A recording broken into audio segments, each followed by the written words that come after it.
Assalamualaikum warahmatullahi wabarakatuh.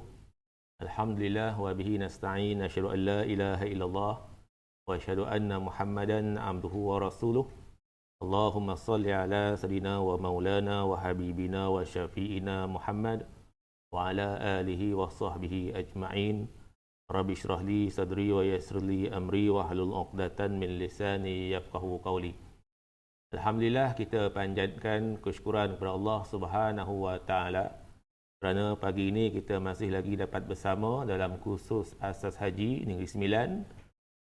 Slot yang ketiga, tajuk pada pagi ini iaitu Rukun Haji, niat ihram, wukuf dan juga tawaf. Tuan-tuan, perempuan yang dihormati lagi dimuliakan, dan sebelum kita mulakan khusus kita pada pagi ini, marilah sama-sama kita bertalbiah. Jadi tuan-tuan perempuan boleh bertalbiah di rumah masing-masing. Labbaik Allahumma labbaik, labbaik la syarika laka labbaik, innal hamda wan ni'mata laka wal mulk la syarika lak. Apa maksud talbiah ini? Maksudnya hamba-Mu datang menyahut panggilan-Mu ya Allah. Hamba-Mu datang menyahut panggilan-Mu. Hamba-Mu datang menyahut panggilan-Mu. Tuhan yang tiada sekutu bagi-Mu, hamba-Mu datang menyahut panggilan-Mu. Sesungguhnya segala puji dan nikmat dan kerajaan adalah kepunyaan-Mu, tiada sekutu bagi-Mu. Tuan-tuan, perempuan, bakal tetamu Allah yang dihormati lagi dimuliakan, talbiah ini sunat hukumnya. Tuan-tuan perbanyakkan setelah berniat ihram. Bagi mereka yang berniat ihram umrah, apabila telah berniat ihram umrah, nawaitul umrata wa ahramtu biha lillahi ta'ala, maka sunat memperbanyakkan talbiah ini. Dan talbiah ini bagi mereka yang berihram umrah berakhir apabila mereka hendak melakukan tawaf. Bagi mereka yang berniat ihram haji, telah mereka berniat ihram haji, nawaitul hajja wa ahramtu bihi lillahi ta'ala, maka sunat bagi mereka memperbanyakkan talbiah. Dan talbiah bagi orang yang berihram haji itu berakhir apabila mereka hendak menghasilkan tahlul awal.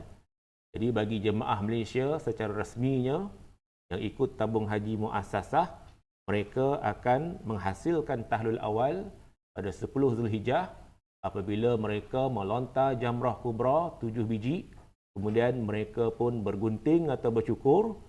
Kemudian mereka disunat memperbanyakkan takbir, Allahu Akbar, Allahu Akbar, Allahu Akbar, walillahil hamd. Baik, kita pergi fokus kepada topik yang akan kita bincangkan pada pagi ini, iaitu rukun haji dan juga wajib haji. Rukun haji yang kita akan sentuh pada pagi ini iaitu 3. Pertama, niat ihram haji. Yang kedua, wukuf di Arafah. Dan yang ketiga ialah tawaf. Baik, kita pergi satu persatu. Rukun haji, pengertian rukun haji. Setiap ibadat ada rukunnya. Solat ada rukunnya. Puasa ada rukunnya. Wudu ada rukunnya. Demikian juga ibadah haji. Apakah yang dimaksudkan dengan rukun haji? Rukun haji ialah pekerjaan yang mesti dilakukan oleh jemaah haji ketika mengerjakan haji. Sekiranya seseorang itu tidak melakukannya, salah satu daripada rukun haji tersebut. Rukun haji ada 6 perkara. Saya akan sentuh sebentar nanti satu persatu. Salah satu daripada 6 perkara itu dia tidak lakukan, maka hajinya itu tidak sah. Hajinya itu tidak sempurna, tergantung, dan masih tertakluk dengan larangan ihram. Jadi tabung haji semasa di Tanah Suci Mekah Al-Mukarramah akan mengadakan program postmortem untuk memastikan tuan-tuan perempuan melaksanakan semua rukun-rukun haji 6 perkara ini. Jadi tuan-tuan perempuan kenalah hadir aktiviti-aktiviti yang dianjurkan oleh tabung haji semasa di Mekah, iaitu program antaranya postmortem. Sebelum pulang ke tanah air, kita buat checklist adakah semua 6 perkara ini telah dilaksanakan, bagi memastikan tuan-tuan perempuan pulang ke tanah air dalam keadaan telah selesai dan sempurna mengerjakan segala rukun 6 perkara ini. Jika pulang ke tanah air tidak melakukan salah satu daripada 6 perkara tersebut, maka tuan-tuan pulang dalam keadaan tidak mendapat haji. Rukun haji ni seulang semula mesti dilakukan. Walaupun ditampung dengan dam, walaupun diganti dengan dam, haji tetap tidak sah. Kerana rukun haji tidak boleh ditampung dengan dam. Adapun wajib haji, sebelum itu kita tengok rukun haji satu persatu. Yang pertama, apakah dia rukun haji 6 perkara itu? Yang pertama, niat ihram haji. Niat ihram haji. Yang kedua, wukuf di Arafah. Yang ketiga, tawaf di Kaabah. Yang keempat, sa'i di antara Bukit Safa dan Bukit Marwah. Dan yang kelima, bergunting atau bercukur. Yang keenam, tertib pada kebanyakan rukun. Ini adalah rukun haji yang mesti dilakukan. Tidak boleh tidak. Walaupun dibayar dengan dam seekor unta sekalipun, pulang ke tanah air, tidak melaksanakan salah satu daripada rukun ini, maka hajinya tidak sah, tidak sempurna. Dia pulang ke tanah air dalam keadaan dia tertakluk dengan larangan ihram. Berbeza dengan wajib haji. Wajib haji, pekerjaan yang wajib dilakukan ketika mengerjakan haji. Sekiranya tidak mengerjakan salah satu daripadanya, haji tersebut tetap sah, tetapi dikenakan dam menurut syarat-syaratnya dan menanggung dosa jika meninggalkan perkara tersebut dengan sengaja. Berbeza dengan rukun haji. Rukun haji wajib buat, mesti buat. Kalau tak buat, haji tidak sah. Tapi wajib haji mesti buat, kena buat. Kalau tak buat, dengan sengaja berdosa dan dikenakan dam. Dam itu bukan nak menebus dosa dia. Dosa tetap berdosa. Dam wajib dibayar. Ulang semula, wajib haji, pekerjaan yang wajib dilakukan ketika mengerjakan haji.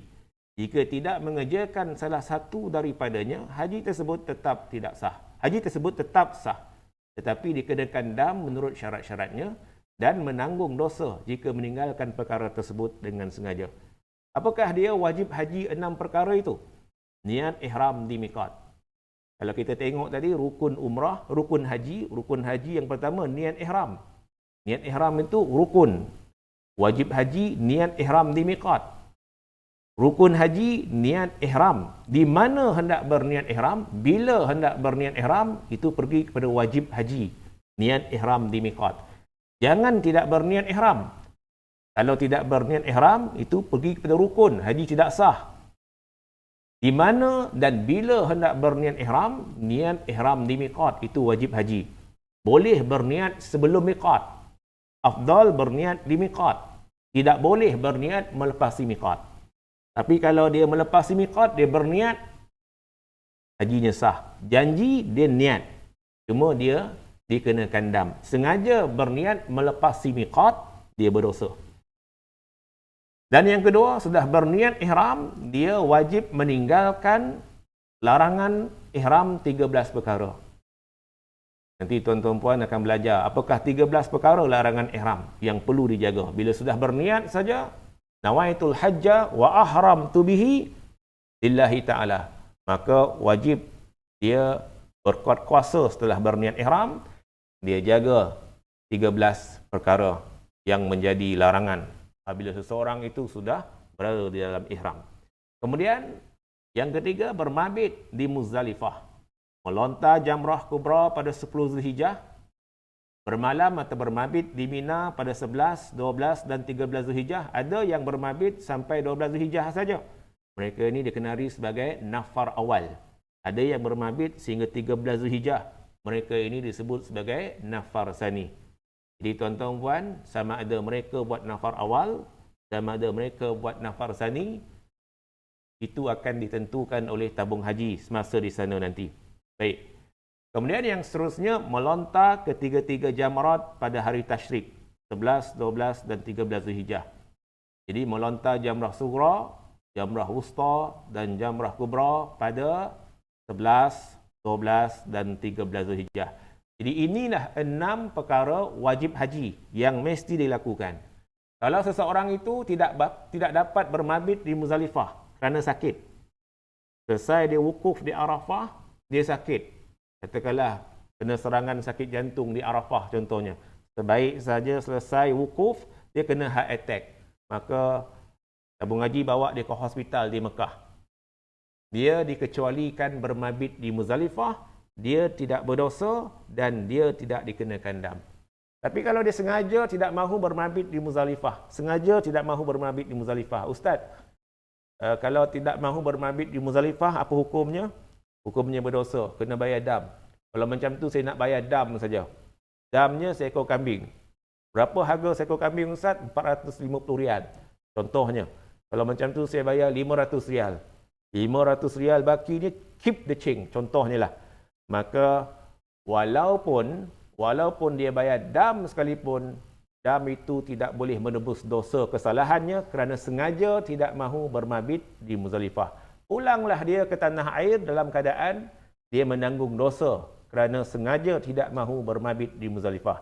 Kita mahu pulang ke tanah air dalam keadaan kita pulang dalam keadaan dosa kita dihapuskan oleh Allah Subhanahu Wa Taala. Tetapi sengaja meninggalkan wajib haji walaupun hajinya itu sah, tetapi dia pulang ke tanah air dalam keadaan menanggung dosa walaupun dia bayar dam. Jadi wajib haji mesti buat. Melainkan kalau ada keuzuran yang diharuskan oleh syarak. Suami masuk hospital, isteri mengiringi suami ke hospital, menemani suami ke hospital. Jadi suami dan isteri dikecualikan bermabit di Muzdalifah. Mereka tidak berdosa dan tidak dikenakan dam. Baik. Rukun haji pertama, niat ihram haji. Bila sebut niat ihram haji, kita kena belajar, kena faham miqat. Dan miqat ini terbahagi kepada dua, miqat zamani dan miqat makani. Macam kita nak semayang zuhur, tuan-tuan dan puan, kita nak semayang zuhur. Hari ini masuk zuhur, katalah 1.28. 1 Rejab, 1.28 tengah hari. Bolehkah kita niat semayang zuhur pukul 1 suku? Usalli fardhu zuhri 4 rakaatin adaan lillahi ta'ala. Semayang zuhur pukul 1 suku. Tak boleh sebab belum masuk waktunya. Zuhur hari ini masuk waktu pukul 1.28 tengah hari.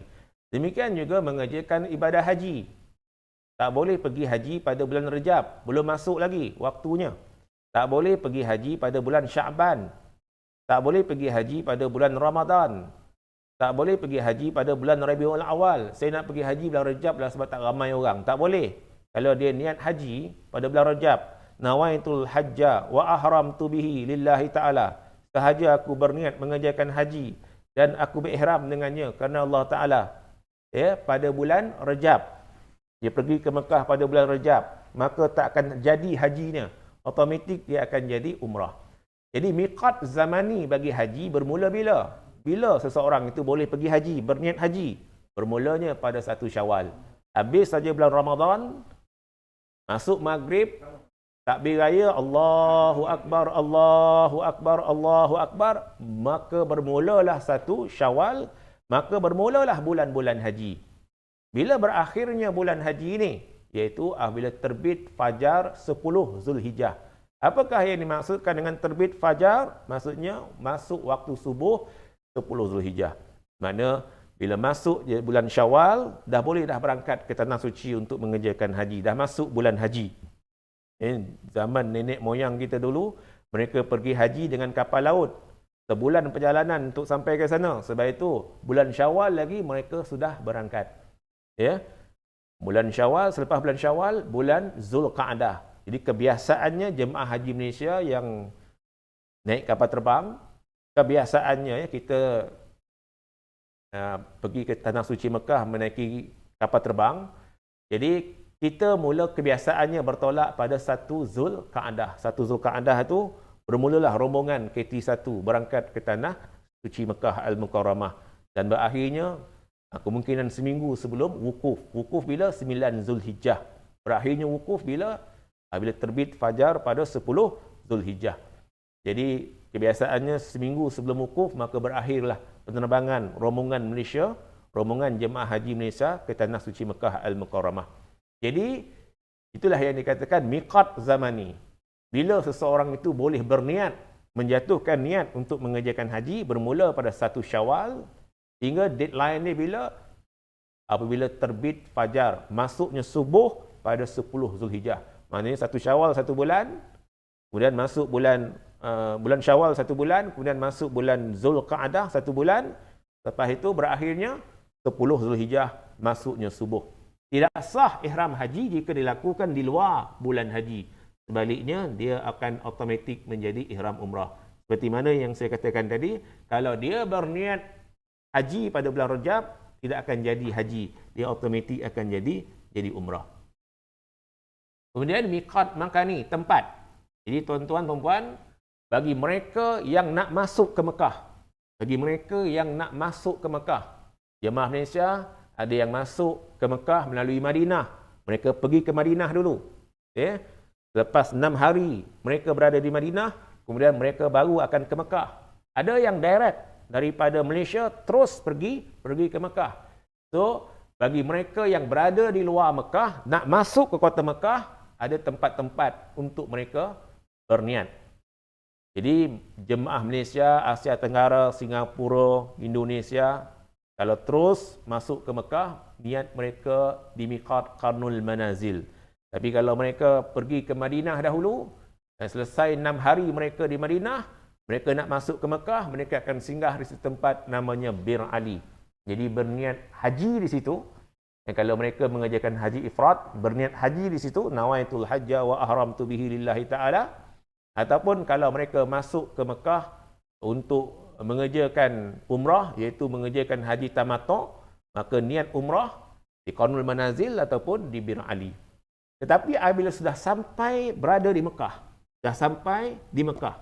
dia nak mengerjakan umrah. Dia sudah berada di Mekah, dah selesai pekerjaan umrahnya. Bagi mereka yang buat haji tamattu'.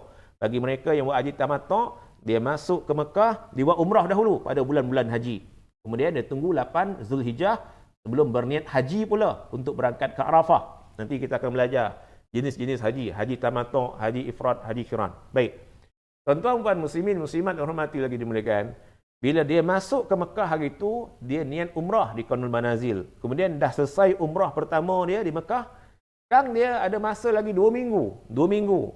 Sementara menunggu 8 Zulhijjah untuk berangkat ke Arafah.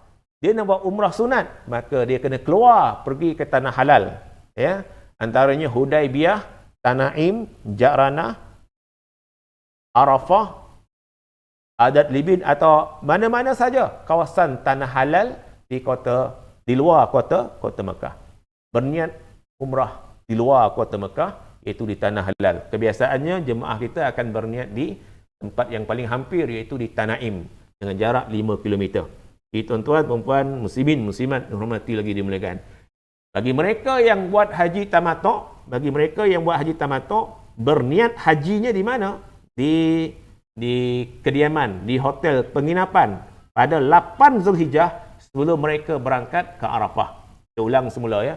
Bagi mereka yang buat haji ifrat, mereka masuk ke Mekah niat haji pada bulan haji.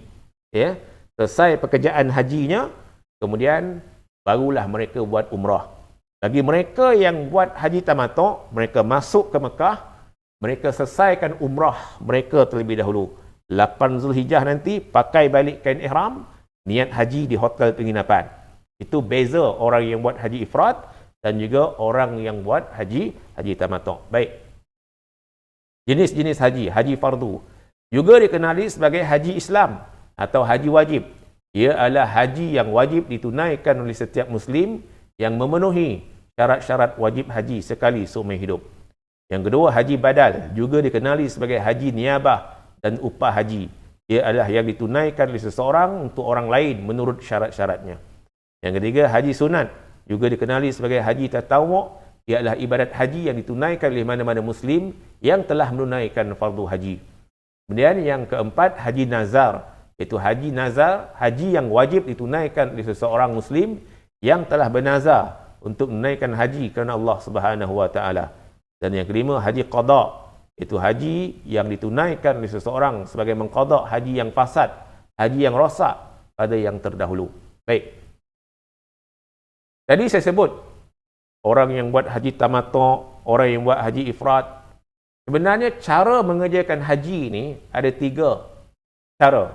Macam tuan-tuan dan puan nak pergi ke Kuala Lumpur, daripada Seremban nak pergi Kuala Lumpur, ada yang ikut jalan highway, ada yang ikut jalan beranang, tapi sampai juga di Kuala Lumpur. Demikian juga cara mengerjakan haji. Ada cara tamattu', ada cara ifrat, ada cara qiran. Poinnya tuan-tuan, poin dia nak membezakan haji tamattu', haji ifrat, haji qiran ni bila seseorang itu nak buat umrah. Bila kita nak mengerjakan haji ni wajib buat umrah. Bila nak buat umrah itu? Saya ulang balik. Bila tuan-tuan pergi ke Mekah nak tunaikan haji, wajib buat umrah. Persoalannya bila nak buat umrah? Ada orang berangkat ke Tanah Suci untuk mengerjakan haji pada bulan-bulan haji, dia masuk ke Mekah, dia buat umrah dahulu. Selesai umrah dia, sementara menunggu 8 Zulhijjah nak berangkat ke Arafah, ada masa dia boleh buat umrah sunat beberapa kali. 8 Zulhijjah nanti dia pakai balik kain ihram dia, kemudian berangkat ke Arafah. Sebelum berangkat ke Arafah, dia niat haji. Oleh kerana dia masuk ke Mekah dahulu, dia mengerjakan umrah, 8 Zulhijjah, baru dia niat haji. Orang ini disebut sebagai haji tamattu'. Dia mengerjakan haji dengan cara tamattu'. Haji ifrat macam mana pula? Haji ifrat, mereka ni masuk ke Mekah pada bulan-bulan haji dengan niat haji di miqat, sama ada di Qarnul Manazil ataupun di Bir Ali. Niat haji. Selesai pekerjaan hajinya nanti, sebelum pulang ke tanah air, lalu mereka buat umrah. Sebelum pulang ke tanah air, mereka selesaikan umrah. Mereka niat di Tanaim, Ja'ranah, Hudaibiyah. Orang ini mengerjakan haji ifrat. Haji qiran, serentak. Mereka masuk ke Mekah, berniat haji dan umrah serentak. Sahaja aku berniat haji dan umrah, dan aku berihram dengan keduanya kerana Allah Ta'ala. Itu namanya qiran. Senang nak ingat, rentak, serentak. Niat haji dan umrah serentak. Ya, tuan-tuan puan muslimin, muslimat, hormati lagi dimuliakan. Antara haji tamattu', antara haji ifrat, dan antara haji qiran. Tamattu', ifrat dan qiran. Mana yang afdal? Menurut mazhab Syafi'i, yang kita pakai, di antara tiga-tiga ni, haji ifrat lah yang paling afdal. Tidak dikenakan dam. Kenapa pula afdal? Sebab dia menjaga larangan ihram yang lama. Ya. Adapun haji tamattu' dan haji qiran dikenakan dam menurut syarat-syaratnya. Tuan-tuan, puan, muslimin, muslimat, hormati lagi dimuliakan. Tetapi kemabruran haji itu bukan dilihat kepada ifratnya. Kemabruran haji bukan dilihat pada tamattu'nya. Kemabruran haji bukan dilihat pada qirannya. Walaupun dia buat haji ifrat, haji yang afdal menurut mazhab Syafi'i, tapi kalau banyak bertengkar di Tanah Suci Mekah Al-Mukarramah, dengan suami isteri bertengkar, dengan rakan sebilik bertengkar, macam mana nak meraih haji ifrat? Tapi kalau dia buat haji tamattu', bagaimana nak meraih haji mabrur? Kemabruran haji bukan dilihat kepada ifrat, tamattu', qiran. Kalau dia bergaduh, banyak bertengkar, macam mana? Walaupun dia buat haji ifrat, macam mana dia nak dapat haji mabrur kalau banyak bertengkar di Tanah Suci Mekah Al-Mukarramah?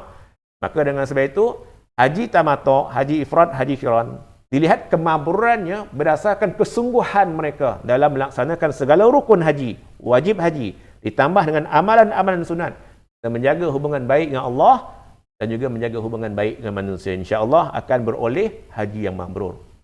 Jadi, haji tamattu' dikenakan dam. Haji qiran juga dikenakan dam. Haji ifrat tidak dikenakan dam, dan haji ini afdal menurut mazhab Syafi'i sekiranya dia menyempurnakan, selesaikan umrahnya sebelum masuk tahun hijrah berikutnya. Bulan Zulhijjah merupakan bulan yang terakhir dalam kalender Islam. Lepas bulan Zulhijjah ialah bulan Muharram. Jangan pula dia buat umrahnya pada bulan Muharram, maka tidaklah dinamakan haji ifrat. Haji ifrat ni selesai pekerjaan haji, sebelum pulang ke tanah air, maka selesaikan umrahnya sebelum masuknya tahun baru, iaitu bulan Muharram tahun yang berikutnya. Jadi barulah dapat haji ifrad yang afdal. Baik, haji tamattu' dikenakan dam, haji qiran dikenakan dam, tanda keadilan Allah Subhanahu wa taala nak bagi pahala yang sama adil kepada semua mereka yang mengerjakan haji. Tak kiralah orang yang buat haji ifrad, haji tamattu', haji qiran, mereka dapat pahala besar. Masing-masing berpeluang mendapat pahala besar. Orang yang buat haji ifrad dapat pahala besar kerana mereka menjaga larangan ihram yang lama. Orang yang buat haji tamattu' dapat pahala besar kerana apa? Menyembelih kambing. Menyembelih dam. Seekor kambing di tanah suci Mekah, kalau kita sembelih, pahalanya seperti kita sembelih 100,000 ekor kambing di tanah air. Itu pahala di tanah suci Mekah Al-Mukarramah. Demikian juga orang yang melakukan haji qiran. Kelebihan tanah haram Mekah, apa saja amal ibadat, tuan-tuan puan semua dah belajar. Kelebihan fadilat tanah suci Mekah minggu lepas. Kelebihannya 100,000 kali ganda, dan 100,000 kali ganda pahala itu bukan saja solat saja. Apa saja amal ibadat, kebaikan yang dilakukan di tanah haram Mekah digandakan 100,000 kali ganda. Termasuklah pahala menyembelih korban ke, menyembelih dam ke, pahala dapat 100,000 kali ganda insya-Allah. Baik. Demikianlah maha pemurahnya Allah Subhanahu wa taala, maha adilnya Allah Subhanahu wa taala dalam mengagih-agihkan pahala kepada para tetamunya. Baik. Niat mengerjakan haji tamattu'. Oleh kerana mereka ni masuk ke Mekah dengan mengerjakan umrah terlebih dahulu. Maka niatnya ketika di miqat, nawaitul umrata wa ahramtu biha lillahi ta'ala. Sahaja aku mengerjakan umrah dan aku berihram dengannya kerana Allah Ta'ala. Kemudian pada 8 Zulhijjah nanti mereka akan berangkat ke Arafah. Maka niat hajinya nawaitul hajja wa ahramtu bihi lillahi ta'ala. Baik. Bagi mereka yang mengerjakan haji ifrad, mereka masuk ke Mekah, niat haji terlebih dahulu. Nawaitul hajja wa ahramtu bihi lillahi ta'ala. Sahaja aku mengerjakan haji dan aku berihram dengannya kerana Allah Ta'ala. Kemudian dah selesai pekerjaan haji dah. Wukuf pun dah selesai. Kemudian bermabit di Mina pun dah selesai. Melontar ketika 3 jamrah, 11, 12, 13 Zulhijjah pun dah selesai. Tawaf haji pun dah selesai. Sa'i haji pun dah selesai. Maka sebelum pulang ke tanah air, laksanakanlah pekerjaan umrahnya. Niat umrahnya sama macam niat umrah yang orang yang buat haji tamattu', nawaitul umrata wa ahramtu biha lillahi ta'ala. Sahaja aku mengerjakan umrah dan aku berihram dengannya kerana Allah Ta'ala. Manakala haji qiran, dia niat haji dan umrah serentak. Pekerjaan hajinya automatik menjadi pekerjaan umrahnya. Nawaitul hajja wal umrata wa ahramtu bihima lillahi ta'ala. Nawaitul hajja wal umrata wa ahramtu bihima lillahi ta'ala. Sahaja aku mengerjakan haji dan umrah dan aku berihram dengan kedua-duanya kerana Allah Ta'ala. Jadi bila masuk ke Mekah nanti, setiap pekerjaan hajinya automatik akan menjadi pekerjaan umrahnya. Sebab dia niat 2 in 1. Dua dalam satu. Ada juga orang yang mengerjakan haji qiran ini, dia masuk ke Mekah. Dia niat umrah. Dia cadang nak buat haji tamattu'. Dia masuk ke Mekah, dia nak buat umrah dahulu. Tapi umrahnya tak selesai. Contohnya wanita. Oleh kerana dia datang haid, dia tak boleh selesaikan umrah dia. Sampai saja di Mekah, dia datang haid. Padahal esok lusa nak berangkat ke Arafah. Maka pada 8 Zulhijjah nanti, dia niat haji. Umrah tak selesai lagi ni. Dia masuk ke Mekah, dia niat umrah. Umrah tak selesai kerana haid. Dia tak boleh tawaf. Maka pada 8 Zulhijjah, dia niat haji. Nawaitul hajja wa ahramtu bihi lillahi ta'ala. Sebelum nak masuk hari itu, dia niat umrah. Kemudian 8 Zulhijjah, dia niat haji. Digabungkan, niat umrah, niat haji, maka jadilah automatik haji qiran. Ini penyelesaian bagi wanita yang masuk ke Mekah, tak dapat selesaikan tawaf dia, tak dapat selesaikan tawaf umrahnya, maka 8 Zulhijjah nanti dia berniat haji, automatik hajinya itu adalah haji qiran. Baik. Pakaian ihram. peringatan wajib memakai pakaian ihram sebelum berniat ihram di miqat. Jadi pakaian ihram bagi lelaki sekurang-kurangnya sehelai yang menutup antara pusat ke lutut. Yang di atas tu namanya selendang tu hukumnya sunat. Tetapi adabnya eloklah tutup kali yang di atas bahagian dada itu. Baik. Ada dua cara pemakaian yang di atas. Ada pemakaian yang biasa. Ada pemakaian menampakkan bahu sebelah kanan. Bagi yang menampakkan bahu sebelah kanan ini disebut ittiba. Ittiba pada ketika tawaf dan juga sa'i sahaja. Adapun selain daripada tawaf, ketika di Kalai, ketika di lobi hotel, belum masa lagi untuk berittiba. Ittiba ketika bila? Ketika tawaf dan juga ketika sa'i. Hukumnya adalah sunat. Walaupun ketika sa'i Safa dan Marwah, jemaah Malaysia ditegur oleh jemaah Arab kerana berittiba. Katanya ittiba itu menampakkan bahu sebelah kanan itu hanya ketika tawaf, diam sajalah, tak usah bertengkar. Kita pakailah mazhab Syafi'i, berittiba juga hukumnya sunat ketika sa'i. Baik. Ulang balik, hanya sunat dipakai semasa tawaf yang diiringi dengan sa'i sahaja atau semasa sa'i sahaja. Tidak disunatkan berittiba semasa di lokasi lain, seperti di session berlepas dan sebagainya. Begitu juga ketika solat, elak daripada berittiba. Hukumnya makruh berittiba ketika solat. Ketika selesai 7 pusingan tawaf itu, nak solat sunat di belakang makam Ibrahim, maka tutup balik bahu yang sebelah kanan.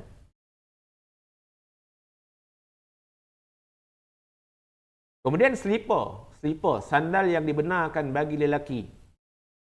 Slipper, pastikan slipper itu menampakkan 5 jari kaki dan juga tumit kaki. Maka kalau tuan-tuan yang lelaki pakai sandal yang menutup bahagian atas kaki itu, kebiasaannya pakai sandal tu, dia akan menutup salah satu jari kaki. Biasanya jari kelingking kaki itu tak nampak. Jadi disyorkan pakai slipper Jepun. Bila pakai slipper Jepun, menampakkan 5 jari kaki. Pakaian ihram bagi wanita elak dari bersolek tanpa keperluan. Elak fitnah dan juga riak. Pastikan aurat dijaga. Kain telekung dan pakaian yang bersesuaian agar tidak menampakkan bentuk badan atau aurat. Disyorkan pakai stokin yang tebal dan panjang supaya tidak menampakkan aurat. Elak dari memakai cermin mata yang besar sehingga menutup muka. Kerana orang perempuan dalam ihram, dia tak boleh tutup muka mereka dengan topeng. Melainkan kalau COVID-19 ini diharuskan kerana wabak. Tuan-tuan, perempuan, muslimin, muslimat, hormati lagi dimuliakan. Nanti tuan-tuan puan akan belajar secara khusus berkaitan dengan larangan ihram, apa yang boleh dilakukan, apa yang tak boleh dilakukan ketika dalam ihram, 13 perkara. Antaranya wanita tidak boleh memakai topeng. Tapi dalam suasana COVID-19 ini, Muzakarah Haji telah memutuskan bahawa ini diharuskan wanita itu memakai topeng muka, mask untuk mengelakkan daripada jangkitan. Tidak berdosa dan tidak dikenakan dam. Baik. Orang lelaki tak ada masalah pakai topeng muka. Baik. Jemaah haji yang melakukan haji tamattu', ni yang saya sebut tadi. Jemaah haji yang melakukan haji tamattu' akan berniat ihram haji di bangunan penginapan di Mekah pada 8 Zulhijjah, hari tarwiyah sebelum bertolak ke Arafah. Orang yang buat haji tamattu', saya ulang tadi, orang yang buat haji tamattu' dia masuk ke Mekah, dia buat umrah dahulu. Sementara nak menunggu 8 Zulhijjah itu, dia boleh buat umrah sunat beberapa kali. Pada 8 Zulhijjah nanti, dia pakai balik kain ihramnya. Sebelum berangkat ke Arafah, dia niat haji di mana? Di hotel penginapan. Apa jadi kalau dia niat haji di Arafah? Hajinya sah. Tapi dia tak berniat haji di miqat dia di hotel penginapan. Haji dia tetap sah. Tapi kalau sengaja dia berniat haji di Arafah, dia berdosa. Dikenakan dam seekor kambing. Kalau dia terlupa, banyak pakcik-pakcik terlupa. Dah sampai di Arafah baru dia teringat dia belum lagi berniat haji. So dia niat haji di Arafah. Jadi dia dikenakan dam. Oleh kerana sifat lupanya itu, dia dimaafkan, tidak berdosa. Tapi dam tetap wajib dibayar, iaitu sembelih seekor kambing. Sah tak haji dia? Sah haji dia. Sebab niat haji di miqat itu adalah wajib haji, bukannya rukun. Baik. Jangan langsung tak niat. Langsung tak niat, dia pergi pada rukun, maka haji ini tidak sah. Jemaah haji yang melakukan haji ifrat atau haji qiran dikira masih terpakai niat haji yang dilafazkan di miqat ketika mereka masuk ke Mekah, sama ada di miqat Qaunul Manazil atau Bir Ali. Pada 8 Zulhijjah nanti, orang yang buat haji ifrat, orang yang buat haji qiran, orang yang buat haji tamattu', semua itu akan berangkat. Semua itu akan berangkat ke Arafah. Bezanya, orang yang buat haji ifrat, orang yang buat haji qiran tak perlu lagi berniat. Kerana apa? Mereka pun masih lagi berada dalam ihram. Masuk ke Mekah hari itu, mereka berniat haji. Niat haji ketika masuk ke Mekah, sama ada di Qaunul Manazil ataupun di Bir Ali, masih lagi terpakai. Jadi mereka kekal dengan larangan ihram. Ya, tuan-tuan, puan, muslimin, muslimat yang hormati lagi dimuliakan, mereka akan bergerak bersama-sama jemaah haji tamattu' ke Arafah pada 8 Zulhijjah, hari tarwiyah, tanpa perlu berniat haji semula. Baik. Rukun haji yang kedua. Tuan-tuan kalau ada soalan boleh tulis ya pada ruangan chat itu. Baik, rukun haji yang kedua iaitu wukuf di Arafah. Apakah yang dikatakan wukuf di Arafah? Bermaksud berada di Arafah walaupun seketika dalam sebarang keadaan seperti duduk, berbaring atau tidur. Bermula dari gelincir matahari. Apa maksud gelincir matahari? Maksudnya waktu zuhur. Jadi tuan-tuan kena biasakan perkataan gelincir matahari. Apa maksud gelincir matahari? Terbit fajar, apa maksud terbit fajar? Terbenam matahari, apa yang dikatakan terbenam matahari? Tegak matahari, apa yang dikatakan tegak matahari? Jadi gelincir matahari maksudnya waktu zuhur. Terbit fajar maksudnya waktu subuh. Terbenam matahari maksudnya waktu maghrib. Jadi yang dikatakan wukuf itu berada di Arafah walaupun seketika, walaupun satu saat, dalam sebarang keadaan, seperti dia duduk, berbaring atau tidur. Kalau dia sakit, dibawa dalam ambulans, dibawa ke Arafah. Walaupun dia melintas melalui Arafah itu satu saat saja, kemudian masuk semula ke ward di hospital, dia dah dikira wukuf. Bermula bila? Bila time wukuf itu? Bermula daripada waktu zuhur 9 Zulhijjah. Contoh hari ini 1 Rejab, kita masuk zuhur hari ini 1.28 tengah hari. Besok subuh masuk pukul apa? Besok subuh masuk pukul 6.16. Jadi bermula daripada waktu zuhur ini, zuhur hari ini, esok 2 Rejab. Sebab kalender dalam Islam bermula pada waktu maghrib. Masuk maghrib ni dah masuk 2 Rejab. Ya. Jadi subuh esok pukul 6 suku pagi. Jadi kiralah berapa jam antara waktu zuhur hari ini sampailah waktu subuh keesokan hari. Demikianlah juga wukuf di Arafah. Wukuf di Arafah maksudnya zuhur 9 Zulhijjah. Bila berakhirnya? Esoknya. Bila dah masuk maghrib, masuk 10 Zulhijjah. Kemudian berakhirnya wukuf itu bila? Subuh esok. Allahu Akbar. Maka berakhirlah wukuf. Itulah yang dikatakan tempoh masa wukuf. Bermula gelincir matahari sehinggalah masuk subuh keesokan hari 10 Zulhijjah. Berapa jam tu? Tak adalah kita jemaah Malaysia duduk di situ daripada gelincir matahari sampai pada esok hari 10 Zulhijjah waktu subuh. Kerana syarat minimum wukuf itu sekurang-kurangnya 1 saat.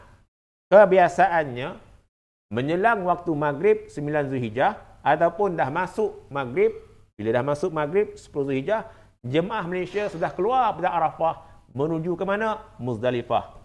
Tuan-tuan, puan, muslimin, muslimat, hormati lagi dimuliakan. Jadi seulang balik, berada di Arafah walaupun seketika dalam sebarang keadaan seperti duduk, berbaring atau tidur. Bermula dari gelincir matahari masuk waktu zuhur 9 Zulhijjah sehingga seketika sebelum terbit fajar. Maksudnya sebelum masuk waktu subuh Zulhijjah. Walaupun dia pergi dengan package yang mahal, bayar harga 100,000, 200,000, dia tidak sempat berada di Arafah. Tiba di Arafah, dah masuk waktu subuh, contohnya lah. Dah azan subuh. Maka dia tak dapat haji. Sebab dia tidak berada di Arafah dalam tempoh gelincir matahari 9 Zulhijjah, hinggalah sebelum masuknya waktu subuh. Dah masuk waktu subuh, maka berakhirlah wukuf di Arafah. Bayar mahal macam mana sekalipun, dia tak dapat haji, dia hanya pergi melancung saja. Baik.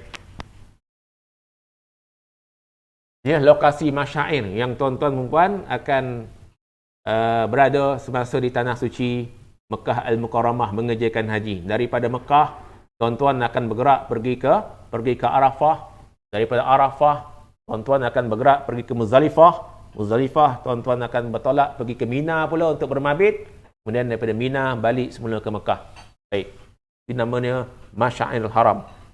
Kawasan-kawasan tempat tuan-tuan akan kunjungi apabila mengerjakan ibadat haji. Baik.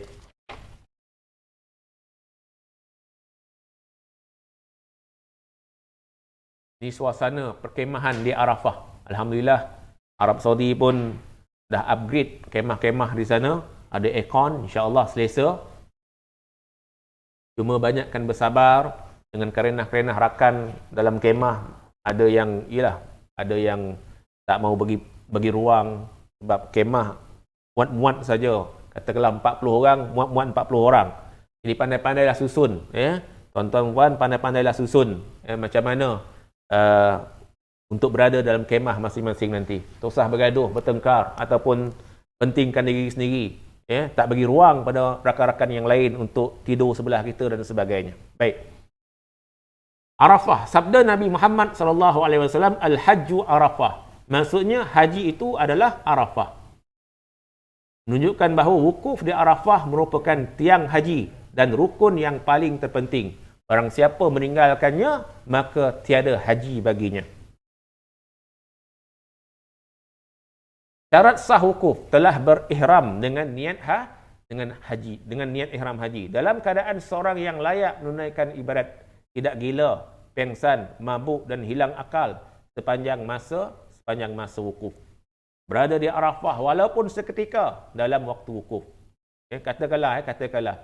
Katakanlah mula gelincir matahari di Mekah pukul 12.30 hari waktu zuhur. Tak tahulah wallahu alam pukul berapa yang sebenarnya waktu zuhur di Mekah. Di Arafah. Katakanlah pukul 12.30 hari. Masuk subuh pukul berapa? Masuk subuh keesokannya ialah pukul 5 pagi. So daripada pukul 12.30 hari sampai pukul 5 pagi berapa jam? 12, 1, 2, 3, 4, 5, 6, 7, 8, 9, 10, 11, 12. 1, 2, 3, 4, 5. Ada 17 jam. Ada 17 jam. Takkan satu saat pun tak boleh berada di Arafah. Itu yang dikatakan. Berada di Arafah walaupun seketika dalam waktu wukuf. 17 jam tempoh yang diberi oleh Allah Ta'ala, takkanlah tak boleh berada di Arafah walaupun satu saat. Itu yang dimaksudkan. Berada di Arafah walaupun seketika dalam waktu wukuf. Baik. Kebiasaannya, bila masuk saja wukuf di Arafah, kita tahu masuknya waktu wukuf apabila khutbah Arafah itu diperdengarkan. Kemah masing-masing nanti, ada ustaz yang akan pimpin khutbah Arafah. Jadi bila dengar saja khutbah Arafah diperdengarkan, masuklah waktu wukuf. Kemudian, bila khutbah Arafah yang pertama selesai, kemudian naik khatib untuk baca khutbah yang kedua, rentak dengan laungan azan zuhur. Walaupun zuhur dah masuk dah, tapi itulah dia, simboliknya wukuf di Arafah. Laungan zuhur itu dikumandangkan ketika bila? Ketika khutbah yang kedua. Serentak khatib menyampaikan khutbah. Apakah amalan sunat semasa wukuf? Bertalbiah. Banyakkan talbiah. Labbaik Allahumma labbaik. Labbaik la syarika laka labbaik. Innal hamda wan ni'mata laka wal mulk la syarika lah. Kemudian tuan-tuan puan, digalakkan juga banyakkan berdoa kerana wukuf di Arafah ni hari yang mustajab untuk berdoa. Doalah apa yang tuan-tuan hajat, asalkan doa yang baik Allah Subhanahu Wa Taala terima. Doa supaya Allah ampunkan dosa tuan-tuan, dosa kita semua, dosa adik-beradik kita, anak-anak kita, pasangan kita, dosa ahli keluarga kita, dosa jiran-jiran kita, dosa guru-guru kita, dosa kaum muslimin dan muslimat. Sama ada yang masih hidup maupun yang telah meninggal dunia. Tuan-tuan berdoalah bersungguh-sungguh. Hari wukuf, hari yang sangat mustajab berdoa. Banyakkan selawat, banyakkan istighfar, banyakkan zikir. Jangan habiskan masa dengan handphone, tengok Facebook, melayan WhatsApp dan sebagainya. Bukan senang bila berada di Arafah. Bertahun-tahun menunggu giliran untuk tunaikan haji. Bila sampai di sana, manfaatkan masa sebanyak-banyaknya dengan Allah Subhanahu Wa Taala. Mendirikan solat berjemaah, tidak berpuasa sunat. Puasa sunat hanya sunat bagi mereka yang tidak mengerjakan haji di tanah air. Bagi kita yang mengerjakan haji, sunat tidak berpuasa. Berwudu, banyakkan membaca Quran, menghadap arah kiblat, memberi tumpuan sepenuh hati semasa mengerjakan ibadat bila wukuf. Baik. Ada soalan sebelum kita beralih kepada tajuk yang berikutnya berkaitan dengan tawaf? Ada soalan, Haji Mawardi? Ada lagi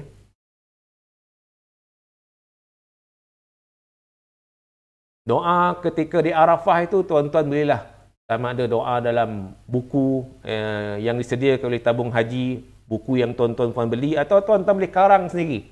Doa yang tuan-tuan nak panjatkan ketika di Arafah. Ya Allah, ampunkanlah dosa kami, ampunkanlah dosa kedua ibu bapa kami, pasangan kami. Ya Allah, ampunkanlah dosa anak-anak kami, ampunkanlah dosa adik-beradik kami, ampunkanlah dosa ahli keluarga kami, saudara mara kami, ampunkanlah dosa jiran-jiran kami, ampunkanlah dosa kaum muslimin dan muslimat, sama ada yang masih hidup maupun yang telah kembali kepadamu. Ya Allah, terimalah haji kami dengan haji yang mabrur. Ya Allah, ya Tuhan kami, terimalah tawaf kami, terimalah sa'i kami. Ya Allah, kurniakanlah kami rezeki yang halal, rezeki yang berkat. Ya Allah, jadikanlah anak-anak kami anak-anak yang soleh, anak-anak yang solehah, anak-anak yang akan mendoakan kami bila kami berada di alam barzah nanti. Panjangkanlah umur kami, jemputlah anak-anak kami datang ke sini, jemputlah cucu-cucu kami, keturunan kami menjadi tetamu tanah suci Mekah Al-Mukarramah. Tuan-tuan boleh berdoa. Ada anak-anak yang menghadapi peperiksaan, tuan-tuan doakan di Arafah. Ya Allah, ya Tuhan kami, kurniakanlah ilmu yang bermanfaat buat anak-anak kami yang sedang belajar. Ya Allah, cerahkanlah hati mereka untuk menerima ilmu. Berilah mereka kejayaan yang cemerlang. Tuan-tuan boleh berdoa. Tuan-tuan, puan-puan, muslimin, muslimat, dirahmati lagi dimuliakan. Digunakan sepenuh masa berada di Arafah untuk fokus kepada amal ibadat. Handphone ni ketepikan dahulu. Bukan makna tak boleh melayan handphone. Ni di Arafah handphone, di Mekah handphone, di Malaysia handphone, dalam Masjidil Haram handphone, di Masjid Nabawi handphone. Semua handphone. Handphone melekat dalam hatinya.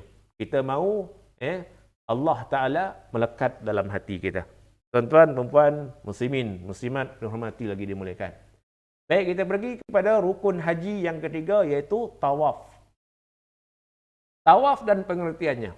Mengelilingi Kaabah sebanyak 7 pusingan. Bermula dari sudut Hajarul Aswad dan berakhir pada sudut yang sama menurut syarat-syaratnya.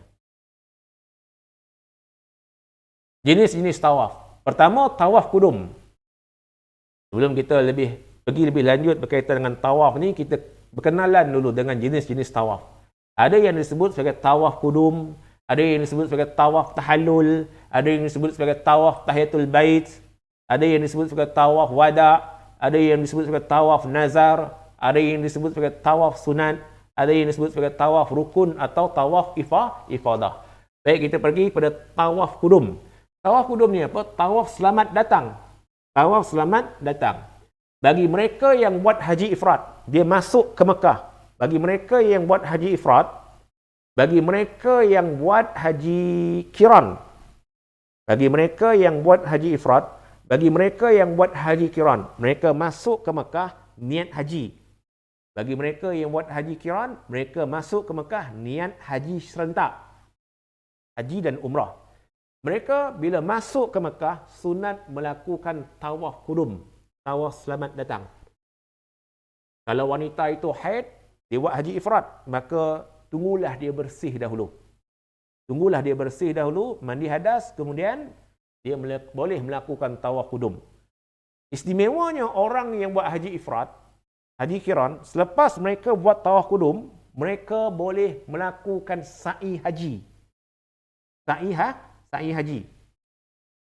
Maknanya bila balik daripada Mina nanti, selesai pekerjaan melontar jamrah pada hari-hari tasyrik 11, 12, 13 Zulhijjah, balik ke Mekah, mereka hanya tawaf saja, tawaf rukun.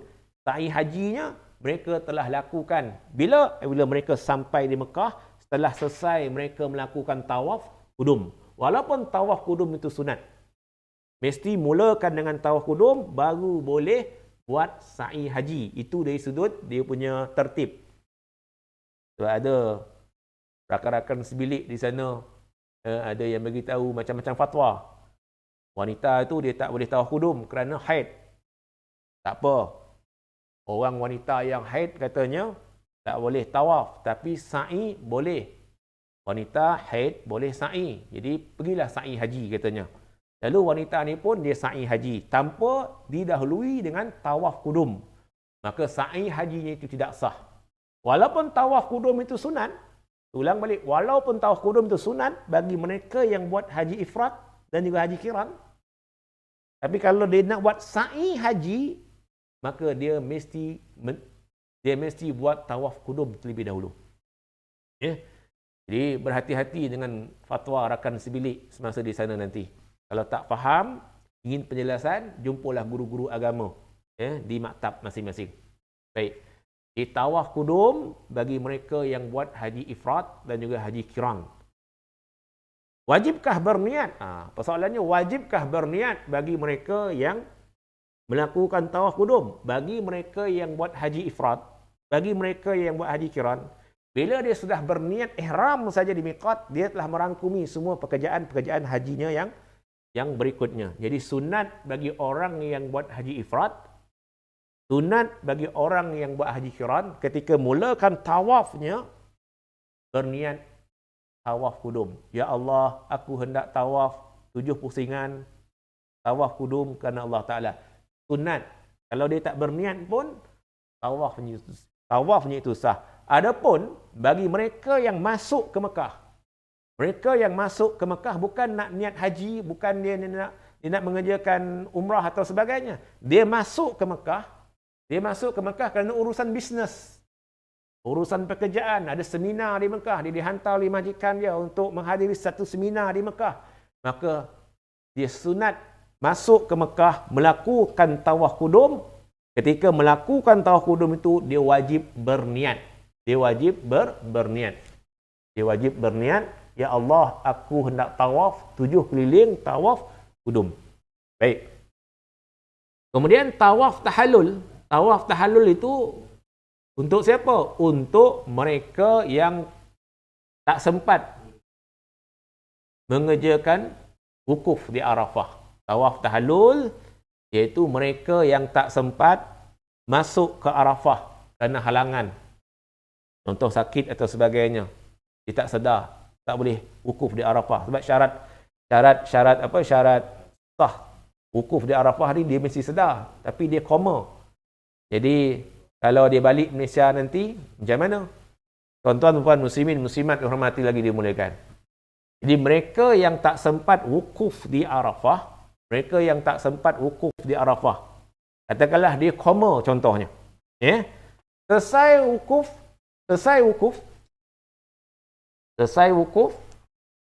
dia sedar balik. Selesai wukuf dia sedar. Sebelum balik ke Malaysia, dia kena buat tawaf tahallul. Sebelum balik ke Malaysia, dia kena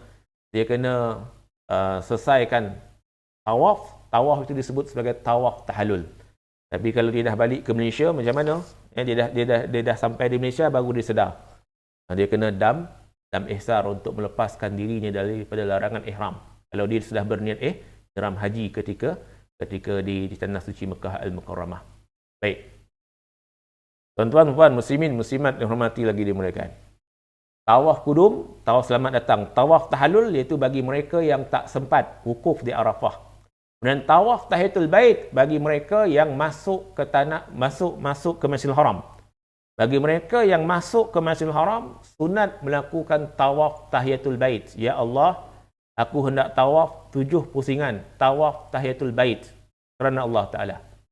Jadi, siapa yang masuk ke Masjidil Haram, sunat dia melakukan tawaf tahiyatul bait. Tapi kalau dia tak mampu untuk melakukan tawaf tahiyatul bait, maka dia boleh mendirikan semayang sunat tahiyatul masjid. Di situ afdalnya masuk Masjidil Haram, yang paling afdal lakukan tawaf tahiyatul bait.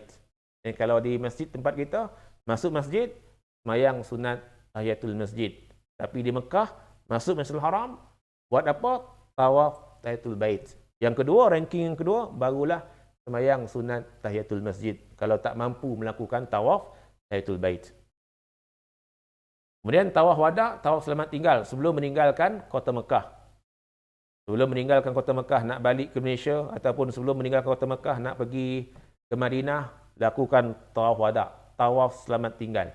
Ataupun nak pergi meninggalkan kota Mekah lebih daripada 2 marhalah, nak pergi ke Taif contohnya, nak ziarah Taif, wajib melakukan tawaf wada', 7 pusingan. Siapa yang tidak melakukan tawaf wada' dengan sengaja, dia berdosa dan dikenakan dam. Damnya ialah dam tertib dan takdir, iaitu menyembelih seekor kambing. Baik. Kemudian seterusnya tawaf nazar. Tawaf nazar iaitu tawaf nazar sesiapa yang bernazar. Bernazar, kalaulah saya ni naik pangkat contohnya di tanah suci Mekah nanti, saya akan bernazar untuk melakukan tawaf. Ini tawaf nazar, wajib disempurnakan nazarnya itu. Ya. Kemudian tawaf sunat, tawaf yang boleh dilakukan pada bila-bila masa sahaja. Lepas dia masuk Masjidil Haram, dia tawaf tahiyatul bait, ada masa lagi. Banyak masa lagi. Dia tak puas tawaf, maka dia buat tawaf sunat pula. Tawaf sunat ni tidak ada masa-masa yang ditentukan. Bila-bila masa boleh lakukan. Adapun yang seterusnya tawaf ifadah. Tawaf rukun, iaitu tawaf haji atau tawaf umrah. Ini tawaf yang mesti dilakukan. Tak dilakukan, maka haji itu tidak sah. Umrahnya itu tidak sah.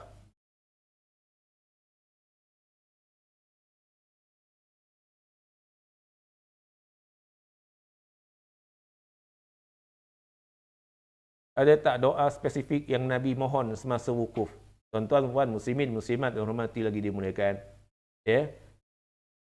Doa yang Nabi mohon banyak. Jadi, tuan-tuan, puan, boleh mohon. Doa yang penting, doa mohon keampunan daripada Allah Subhanahu Wa Taala. Keampunan untuk diri kita, doa untuk isteri dan anak-anak kita, doakan keampunan untuk ahli keluarga kita, doakan keselamatan untuk kita, keluarga, anak-anak, masyarakat kita, dunia dan akhirat. Tuan-tuan boleh refer lah buku doa yang diedarkan nanti oleh tabung haji. Di situ banyak doa-doa yang tuan-tuan boleh amalkan semasa di sana, yang mana doa-doa itu semuanya adalah maksur. Bahkan doa tawaf itu pun tuan-tuan boleh praktikkan masa di Arafah. Doa sa'i pun tuan-tuan boleh praktikkan semasa di Arafah. Itu semua doa-doa yang maksur datangnya dari Nabi SAW. Boleh ke solat qada semasa di Arafah? Ya, boleh melakukan solat qada semasa di Arafah. Jika seseorang telah mencukupi simpanan tetapi tidak mahu pergi haji, katanya belum sampai suruh. Jadi, mengerjakan haji ini wajib. Siapa yang dah cukup perbelanjaannya untuk sampai ke sana dan dia tak pergi ke sana, maka Nabi SAW sebut, dibimbangi matinya mati Yahudi dan juga mati Nasrani. Tapi dia dah daftar dah. Dia dah cukup perbelanjaan ni, dah daftar nak pergi haji. Tapi oleh kerana giliran untuk mengerjakan haji itu lama lagi, maka kalau dia meninggal dunia dalam keadaan dia tak sempat mengerjakan ibadat haji, maka dia tak tergolong dalam golongan yang dikatakan oleh Nabi SAW itu, iaitu mereka yang dibimbangi matinya mati Yahudi dan juga mati Nasrani. Bahkan niat dia untuk mengerjakan haji itu pun dah cukup besar fadilat dan kelebihannya. Mudah-mudahan dia dibangkitkan di akhirat nanti bersama golongan yang mengerjakan haji. Baik. Kalau tertinggal tawaf kudum, boleh ke dia ulang semula? Lepas itu kata buat tawaf bait. Boleh ke apa ni? Kalau tertinggal tawaf kudum, boleh ke dia ulang semula? Tawaf kudum ni dia tidak ada deadline. Deadline dia sebelum wukuf. Katakanlah ada lagi 5-6 hari tuan-tuan sebelum berangkat ke Arafah, belum lagi melakukan tawaf kudum, maka lakukanlah tawaf kudum. Tapi dah berada di Arafah, dah wukuf, maka tamatlah tawaf kudum, tuan-tuan dan puan muslimin muslimat rahmati kasih sekalian.